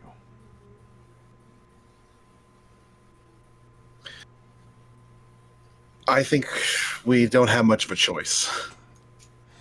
He cracks a smile. Old sailors like to tell tales.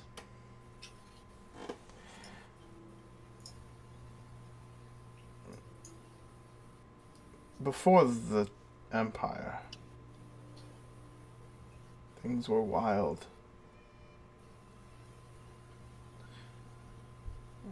Most people lived in tribes, like out in the deserts, wandered. And some had villages, but it was mostly chaos, lawlessness.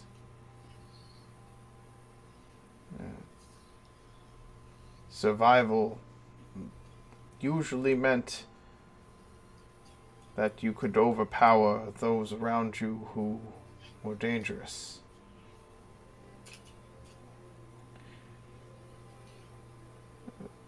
The gods, for a time, intervened as best they could, sending champions with blessed items of power to unite people towards goodness.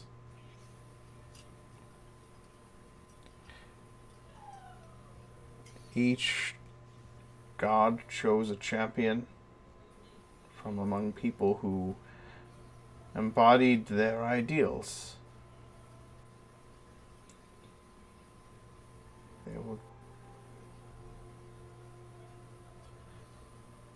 They were given a gift granted by that god. He looks at his staff like a trident or a hammer.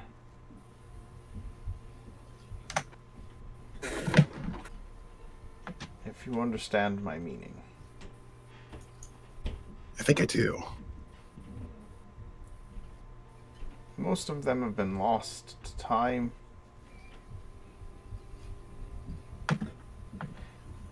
Some broken or hidden away.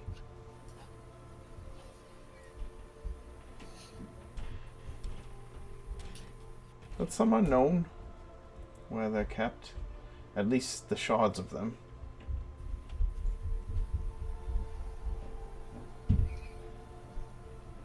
This is what I will find out for you.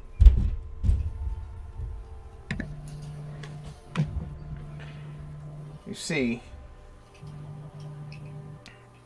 when the trident was shattered,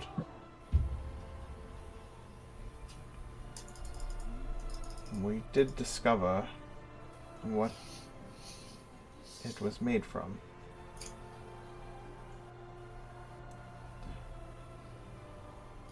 I will reach out to the one who has the pieces and see if I can't have it brought here, or for you to go to it. You'll find what you seek, a feather amongst its ruined pieces. When should we return? Like, how quickly do you think that you might be able to find this info? As I said,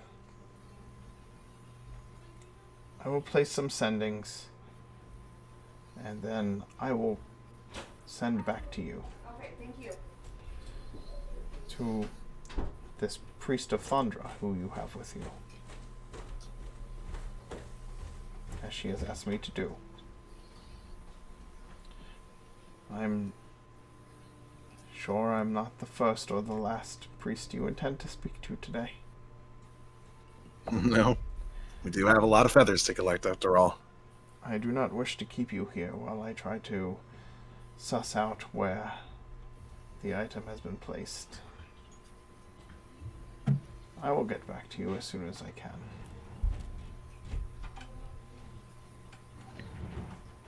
In case you don't find any leads, you spoke of trials. Do you have any more information about that?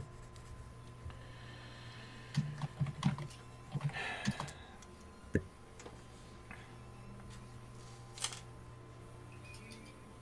champions who were gifted these things often were sent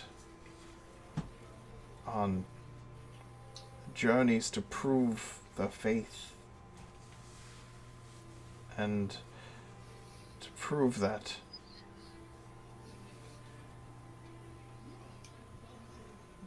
they embodied the ideals of the gods who they championed. There are legends about such things.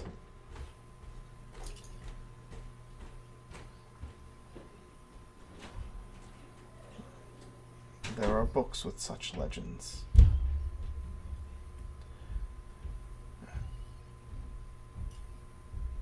Wait here.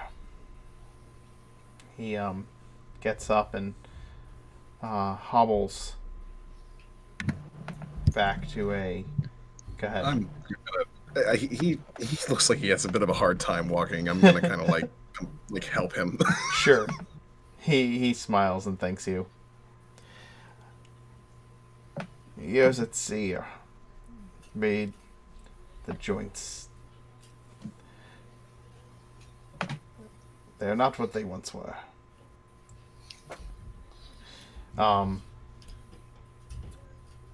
The man looks like the salt of the sea has preserved preserved him far beyond his years. He gathers an old tome for you and hands it to you out of his office.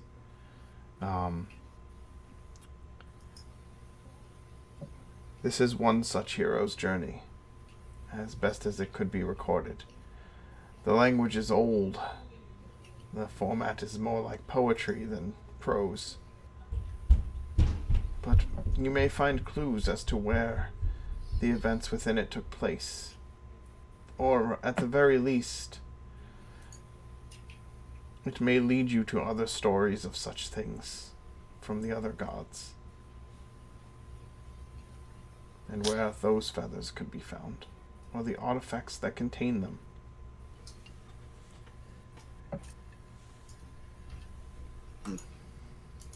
Well, we do have people who are pretty good at reading old ancient texts and interpreting them. Thanks, this will be a lot of help. It's a start.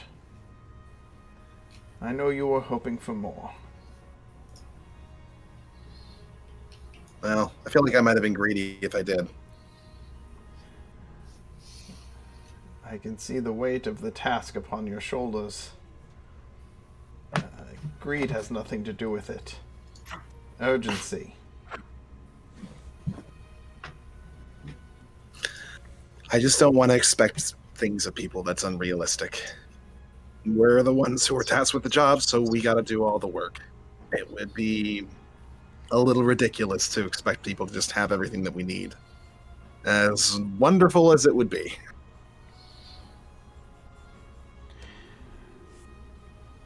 If you've been sent on a journey as champions, there are always trials. But the gods are working in your favor, I think.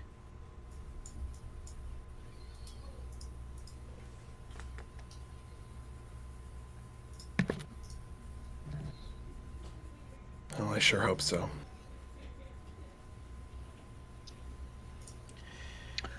As he says that, Luna just like kind of squeezes the Tandra's symbol.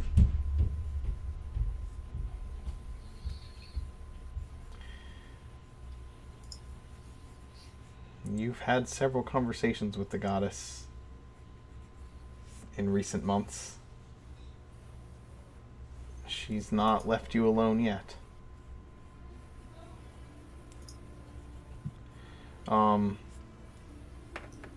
Angus and Mirth, you're in the Temple of Vidian.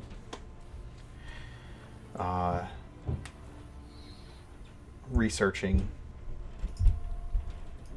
What specifically are you trying to find out or look for? Alright, I should say, you can give me... you're going to find out 3 pieces of important lore about a person, place, or thing of your choice.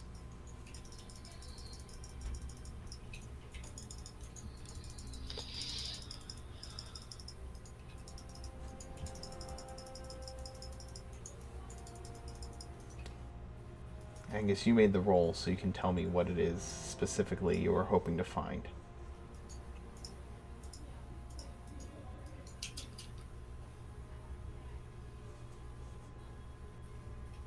Person, place, or thing. So for Morrigan, just looking into like battles, like history of like wars that were fought, both like in the time of the Empire and if there are any documented like tribalist wars that happened during the Age of Wilderness, and just trying to get the sense of like were there any wars where there was like a great champion of Morrigan who was sort of very much had the strength of the goddess behind them in a way that might imply that they had a blessing or her favor or called upon an angel. So yeah, just very much looking into that and the history of like war. With Krakadon, it's more looking at the history of like natural disasters. So maybe starting with like scholarly study of the concept of what was the cataclysm, what caused it, what changed it, what were the aftermaths, what things echo even now into the present day that were impacted then, and then like the history of natural disasters, so things like the Wax Plague, and whether Krakadon at any point intervened to preserve a community, to defend a community, especially like coastal communities. And with Robin, it would be more leaning on the side of that Robin is very much like a god of theater and theatricality. Mm-hmm. So it's like looking for plays or poetry or songs, like fiction written by followers and practitioners of Robin. In that sense of like life imitates art. If we can find the things that people write about the stories, maybe that implies some essence of a kernel of truth that we can dig for. Okay.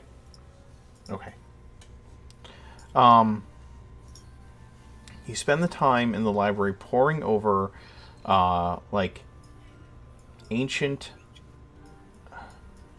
You're poring over books on all of these things. In fact, like you're at this table in the library and you have all of these tomes kind of spread out amongst them, open to various pages. You've been spending hours like nose deep in books. And Angus, you might be starting to wonder what like pleasures Mirth gets from doing this on a regular basis. No, specifically, Angus has Claudia in his head at the moment. Okay. So it's much more him falling back into her mindset and her being focused and like guiding him, because this is what she did. Yeah. This was her element. And so for Understood. as much as he is sat there being like, oh, I've had to sit in the same place for more than 2 hours, that is unbearable. She's like guiding him through it of like, no, it's fine, look, and is more sort of getting him to appreciate the ways that a lot of this type of research, it's about like finding the thread of truth and then like tugging it and following it. And so it's more of like learning to think about movement in a like mental sense. Like you're not physically moving, Mm-hmm. but you are still like in motion. Right. Nice. In that way that she would then be sort of referencing in that idea of like when you're navigating and plotting a course, you're factoring in like which way is the wind blowing, where are the stars in the sky that you're using to navigate by, and it's like trying to reference that of like what are the things you're looking for, what are your reference points, Right. and where is your path to safe harbor and the thing you're looking for. And Mirth, you've been assisting with this, finding the relevant texts that you think you can kind of glean this type of information out of, and have been just kind of compiling it upon the table while Angus pours through them. And between you, you find some interesting pieces of lore.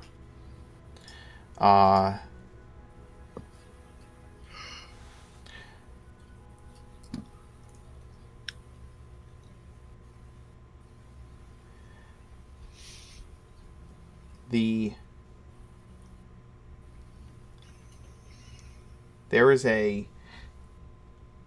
obscure piece of information that you discover about the arts and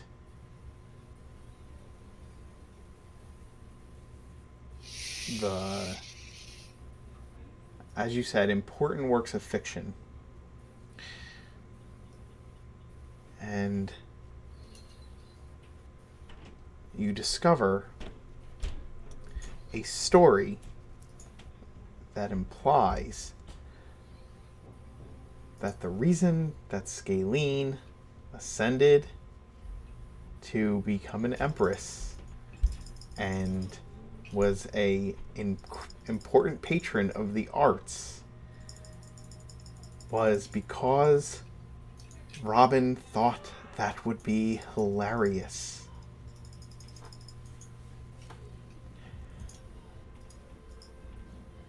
he inspired her to write some important bits of bardic poetry and song, which are now stored at the bardic college that shares her name.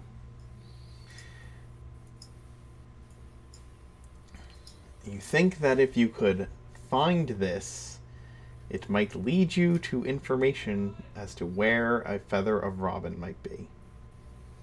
Is it actually called? What is the name of this bardic college that Scalene founded? Oh my god. Somebody in chat probably can tell me the name.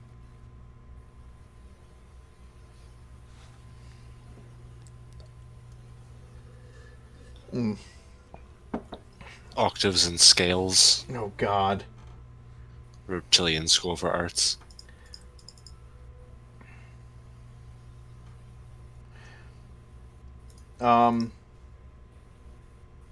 There's a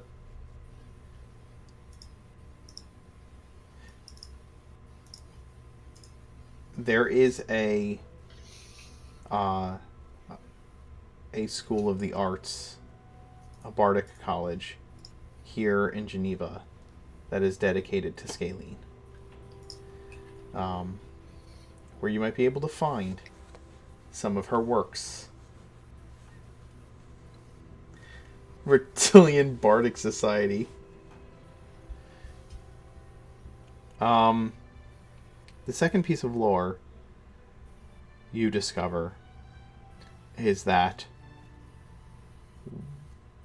one of the most successful warlords of the Age of Wilderness, before kind of written history became more commonplace after the elves began to share a little bit of their knowledge and their civilization with others throughout Oregon, was carried a spear that deemed them undefeatable. Ooh, we just got raided. Thank you. Thank you, Intrepid DM.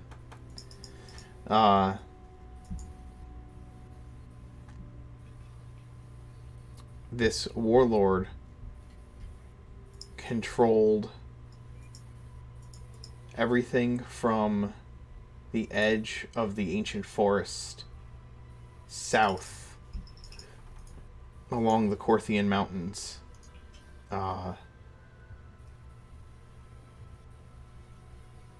and almost as far as the lake where Riverdam Raft now resides.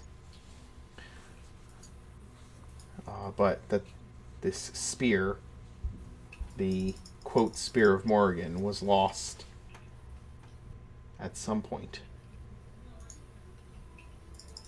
Perhaps buried with the warrior themselves.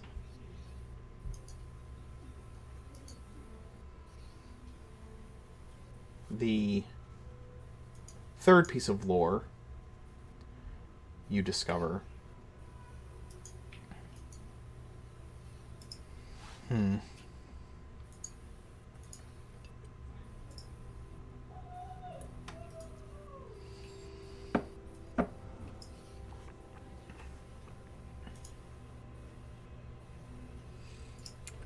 is that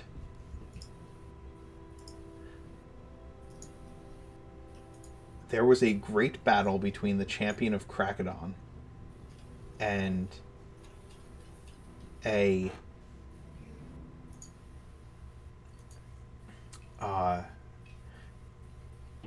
trio of Storm Giant brothers in what is now Tempest Cove. And that in the midst of that battle, the trident was shattered, and its shattering is what created the tempests that continue to rage there to this day.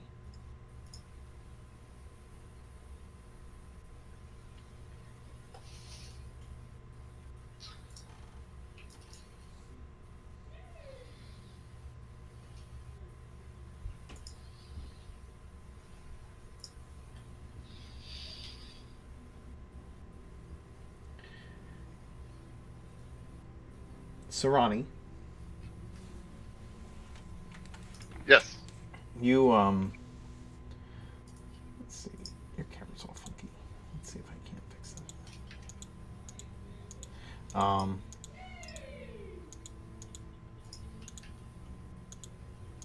It's okay. It's fine. Yeah, it's fine.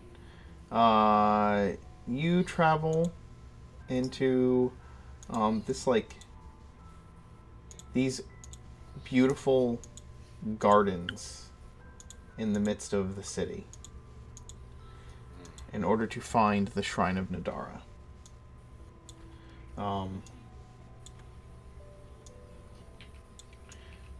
The shrine is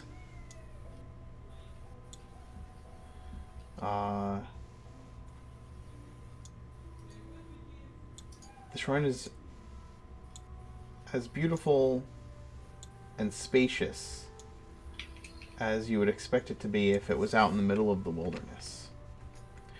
And as marked by all shrines of Nadara, you see the tree whose branches are in each of the 4 seasons. A number of druids attend to it, and there's far more flora and fauna around this shrine than you would expect in the middle of this vast urban sprawl. The building that is built around the base of the tree is in a very ancient elven style, though still alabaster in its colors, much like the rest of the city. Within its walls is an open ceiling and vast windows to let plenty of light in, and open ground of soft, mossy grass. A creek of sorts flows through the building and around the tree. And there are a number of druids who sit, who either work the flora around the place or sit, caring for wounded animals or teaching about the nature of Nadara. A extremely wizened but spry elf in deep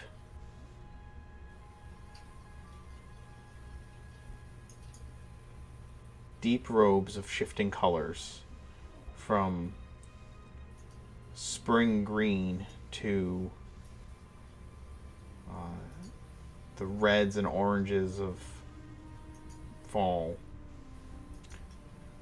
and subtle hints of the blues and whites of winter, stands, kind of walks through, pointing out things and giving advice to each of the druids you see working around the place. Sarni will walk in and then stop and let the druids take in his form, as it were, like he's learned to do inside of these areas of worship. What the most of the animals probably aren't afraid of him, but the humanoids see this thing walk in and they have a tendency to stare, gasp. Not here. None of them react with any sense of shock or fear to your presence. Surprising. Does the head druid take notice of me and walk this way, or He does, actually. I will wait for him to get to me? I won't intrude any further than. He wanders his way over to you at a leisurely gait.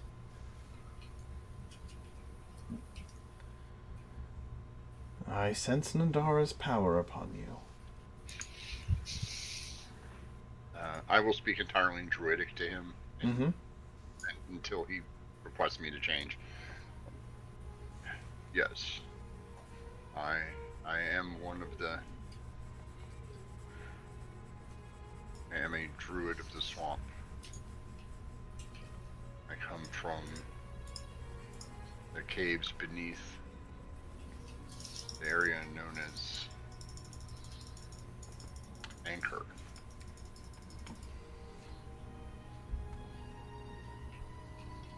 I have a request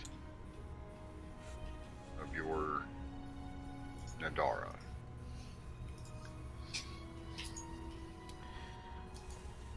Are you not one of her worshippers? You say my Nadara. No, I am not. I do not worship any of the gods that you call them.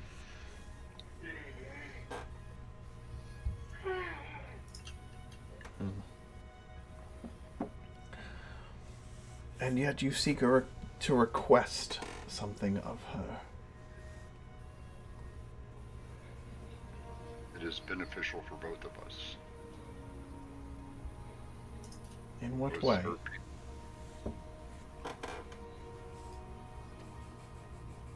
Sarani looks around to make sure that, he's not, like, there aren't a lot of people standing around. Do you seek privacy? No, this is fine. There are demon lords here in Oregon. Would it surprise you that I know this? No. However, my current circle and I are in the process of collecting ingredients for a powerful ritual that will banish him once again from this land. Unfortunately, time is not on our side. We have less than a month before they come into their own, and less than a full season before they destroy this entire world.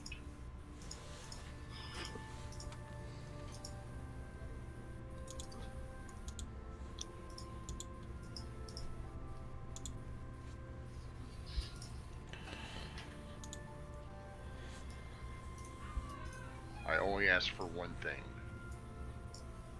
I need a feather from an angel in the service of your Nadara.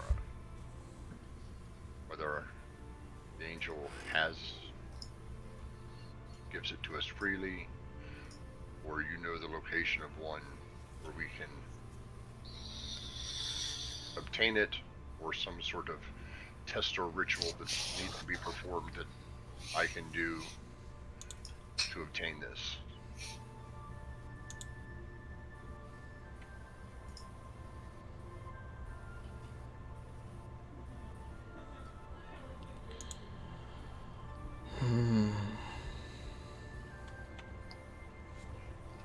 And in exchange, I can offer you something.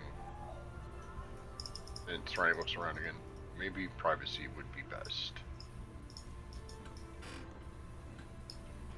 He nods away from the whole place and begins to walk into the park itself. I'll follow him until he stops.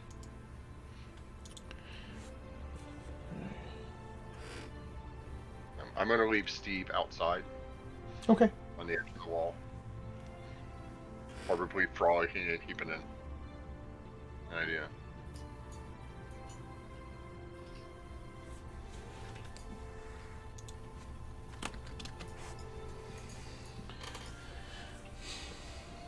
You begin walking,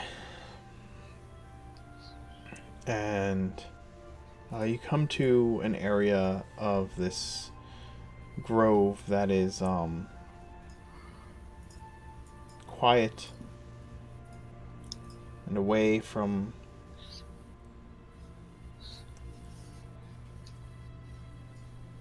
the temple.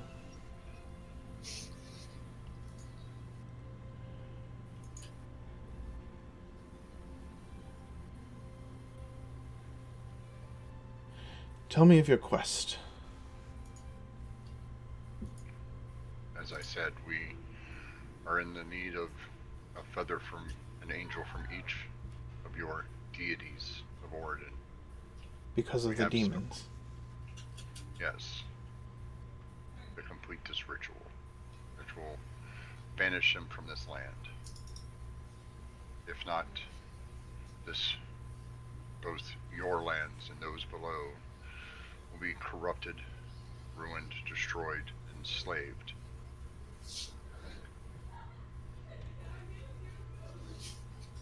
The swamps will dry, the trees will burn. So you My people and yours will suffer.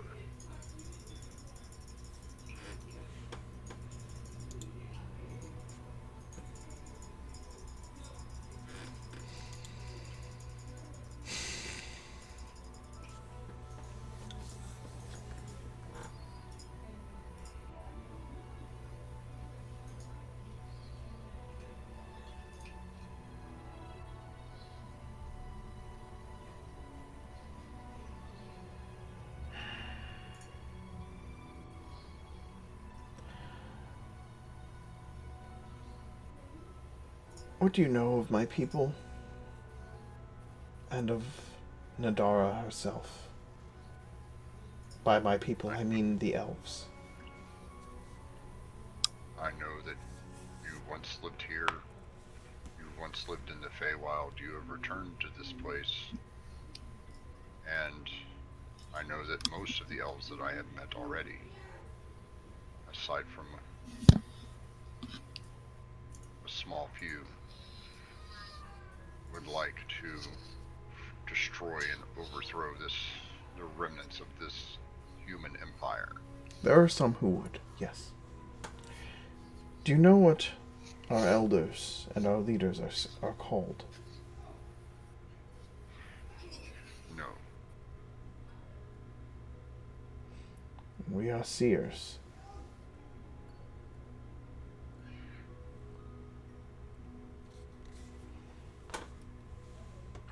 Fortune tellers? No. Those who can prophesy. We get images, visions. You said your circle. He points with his staff to to some of the fungi growing amongst your foliage. Yes. You come from the Myconid.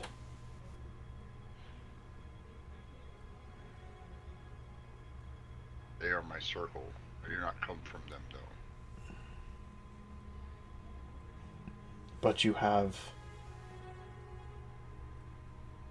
a sovereign? Yes.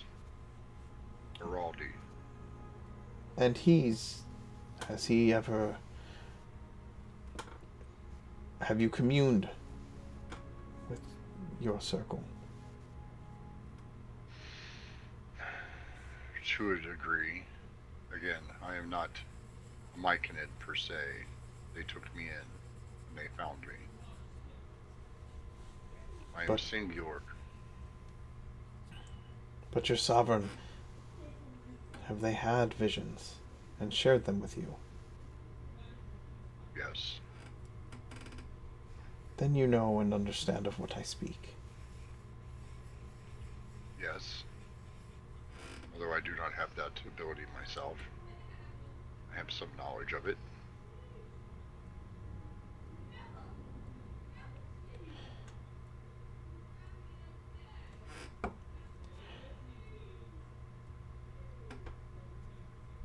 I was not surprised that you came here, though I feel that you are often treated with shock.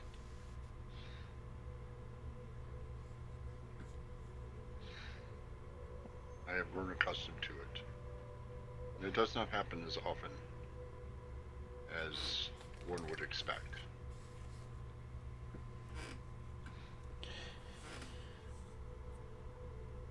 Although it does seem the more affluent a group is, the less tolerance that they have. He smiles and motions with his hand as if to say, I'll give you that. He says to you,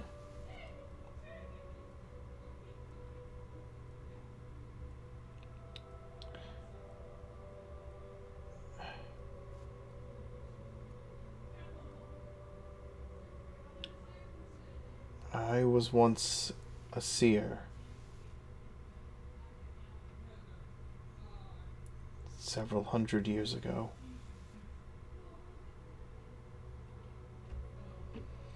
Visions still come at times, though my elf home is long gone.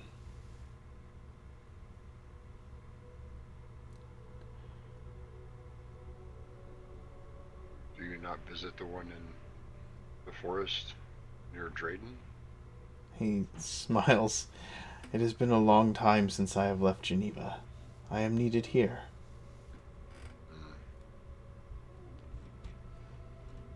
There is a tree like that there. Like, there is a tree like this there. I have visited it. There is. I believe that all of us who are or were seers saw the same vision not long ago. Of Oradin burning, of the demon lords.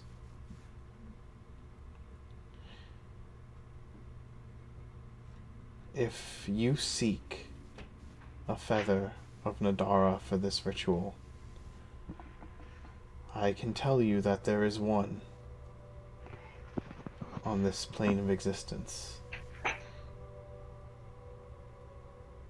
is excellent news.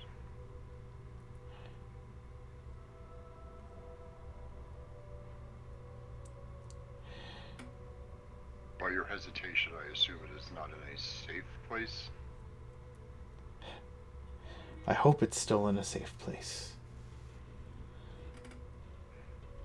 It was protected by one of our priests.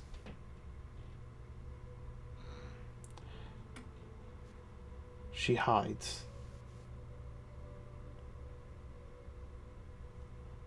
If you can find her, perhaps you can convince her to give you the feather. Her name is Eumenea. And her grove never stays in one place.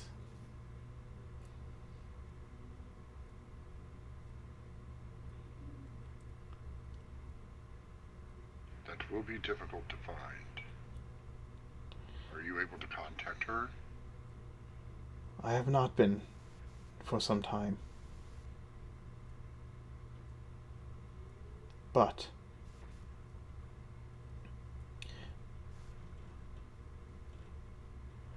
she had a son whom, if you can find him, may be able to contact her.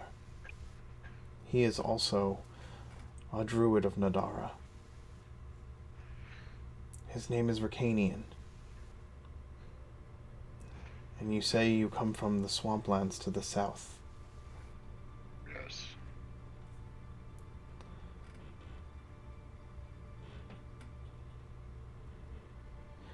Last I knew, she had sent him there.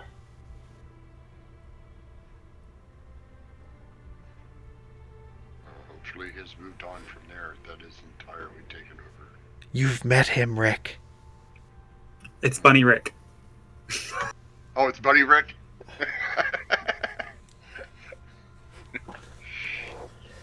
It's Bunny Rick. Okay.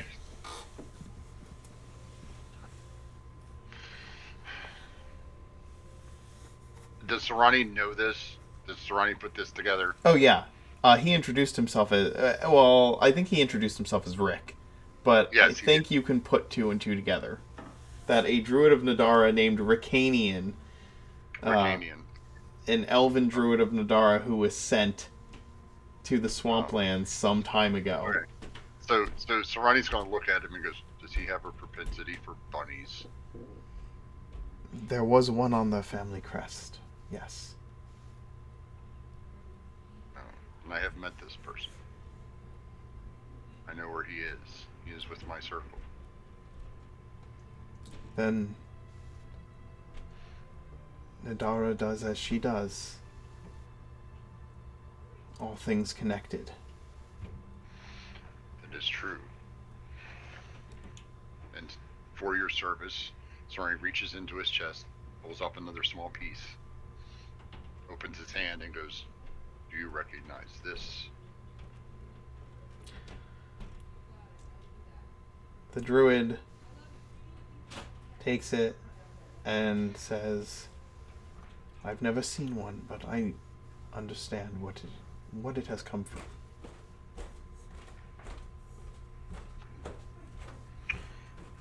I have... It is part of our home. It is what one of the demon lords wishes to merge with, to mate with, to subsume. So I have taken portions of it to spread across Oridon, that he may stay himself in case this does happen. I would ask that you plant and nurture this here in your home. I will consider it to be a gift.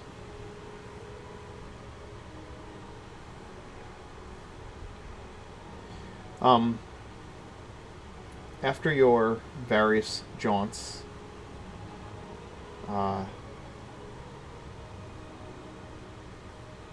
you'll eventually all meet up at the safe house, I'm sure.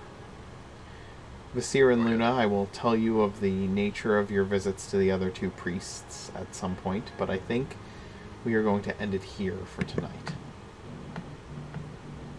Sarani gets to go back home. Yay! Wow. It's been time. Yep. I hope you all had a good time. There were some kind of disruptions tonight. Yeah. With this group, no, there weren't any disruptions at all. Everything went as planned. However, I am quite tired, so we're going to do the truncated version of favorite moments. Just share a favorite moment for your character, and then for one other character in the group. Okay. I'll go ahead and get started. Favorite moment from itself would probably be attempting to confront Angus about the idea of his people and needing to ease up on the idea that working for Queen is necessarily slavery. he doesn't really understand. He doesn't grasp the idea of like the difference between total freedom and like the context and historical context behind that, and how exactly that leads people to that. So that sort of like cluelessness is fun to have. For somebody else, it would probably be. I feel like David's too easy. That's So I'm gonna go with Luna. I'm going to go with Luna. Essentially insisting on going with Visir on to talk to all the rest of the priests, and especially the fact that this could serve as a bit of an excuse to potentially find a nice venue to get married in. But outside of that, it was also the fact that she wants to work closely with him, and this is a fine opportunity, even if it's not something that she's well suited for. Talking to priests of other particular orders, it is something that she wanted to do alongside of Visir, which was very sweet.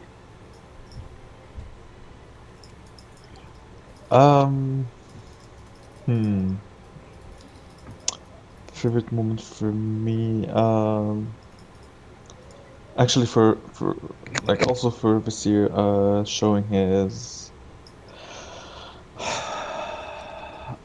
like how helpful he is, how he helped the priest. I can't find the word.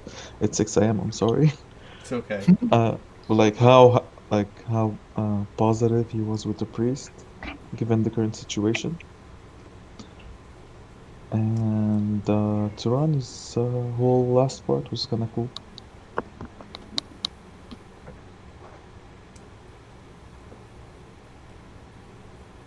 David? Favorite Angus moment? Probably just that last little, like, putting the button on it scene with Captain McGilroy. Just how, like, sort of making the joke about, like, so you're going to do to me the same thing I did to you all those months ago and send you away and hiding. And just checking in and being like, yeah, but this is for the best. I just want to keep you safe. And just getting to, like, give her a hug and be like, I'm sorry that this is such a shitty situation, but it will get better. And then I really liked the scene early on of the first time that Luna's seen Mirth using the Book of Shadows to cast Sending. And it being this, like, follow-up on Luna having a lot of misgivings about Mirth having these warlock powers, and that side of her being, like, a little bit conflicted around, like, you have these in part because you made a sacrifice for me and my people. So even though I don't fully trust them, I don't want to, like, chastise you and berate you and accuse you of being corrupted by evil, because that's just not fair. You did this for the right reason. And just her, like, in a much more gentle way than Angus did, reiterating to Mirth that same thing of, like, we're a team, we're a party, we care about you, you can trust us, you can let us in on things, you can tell us about the things that you're doing. And I thought that came across through Mirth having the research scene with Angus, and that Mirth very much did, like, go, I'm going to take a back seat this time and let Angus get to do the help with the research like he asked for. So I just thought that was, like, a neat sort of progression of that arc that's been happening quite quietly in the background. Totally agree. Kim?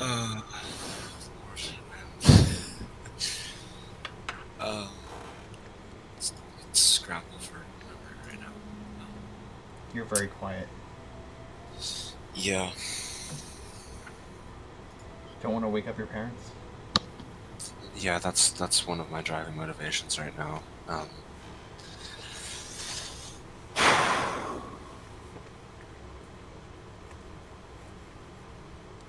Favorite Mirth moment? Yeah, I'm thinking. Sorry, I'm just like I've had a just non-stop go day, so Yeah. probably. Yeah, I liked giving Angus the opportunity to do the research, as well as the, like, little throwback when Luna saw the book for the first time about, like, him, like, oh, I didn't want to tell you this because it might hurt you, and he was like, but I don't want to do that anymore because it seems insignificant in comparison to everything else. So that was a nice connection to make for me. And I just really enjoyed to take a, partly because I'm just exhausted, but like just a quieter role and just help out with other people's stuff. Fair. And also Church Day was funny. Rick? For Serrani, the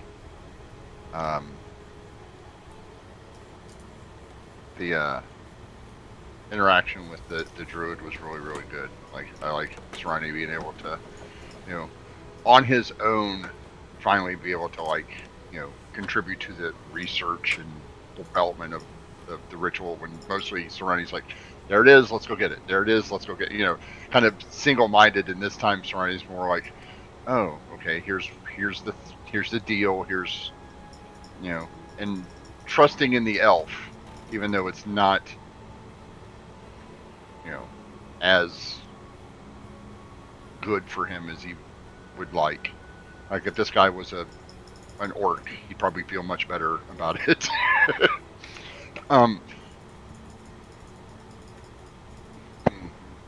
As far as for somebody else, I really did like the interaction between Mirth and Luna about the book, and I also liked I liked it for everybody, basically. I liked the tie-up to the shield issue, like that whole tie-up, bringing in John, you know, that whole tie-up where we finally got answers and kind of as a group came to a conclusion where, oh, it's not the ideal situation for everybody involved, but it's the best situation we can come up with now, right? Good. My favorite DM moment was probably just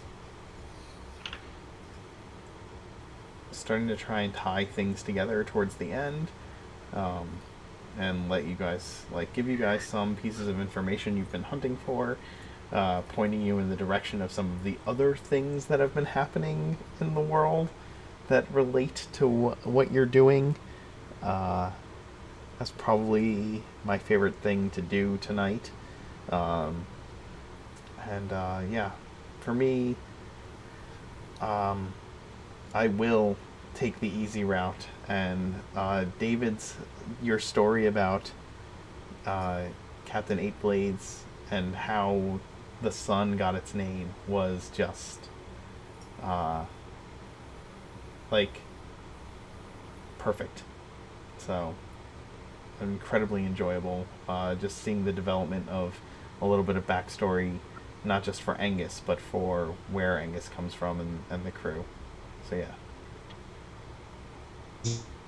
Oh, I think we're all frozen now. You were all frozen. I wasn't. That was a little fucked there for a second. That was weird. That was weird. Yeah, that was. Well, Wait, we're guys, frozen? Do you want to build a snowman? no, stop. Don't. Yes. Have a good night, everybody. I hope you had fun. Those of you watching, I hope you enjoyed it. We'll be back tomorrow for the dance, 7 p.m. Eastern. And I'm going to set up a raid, so hang around.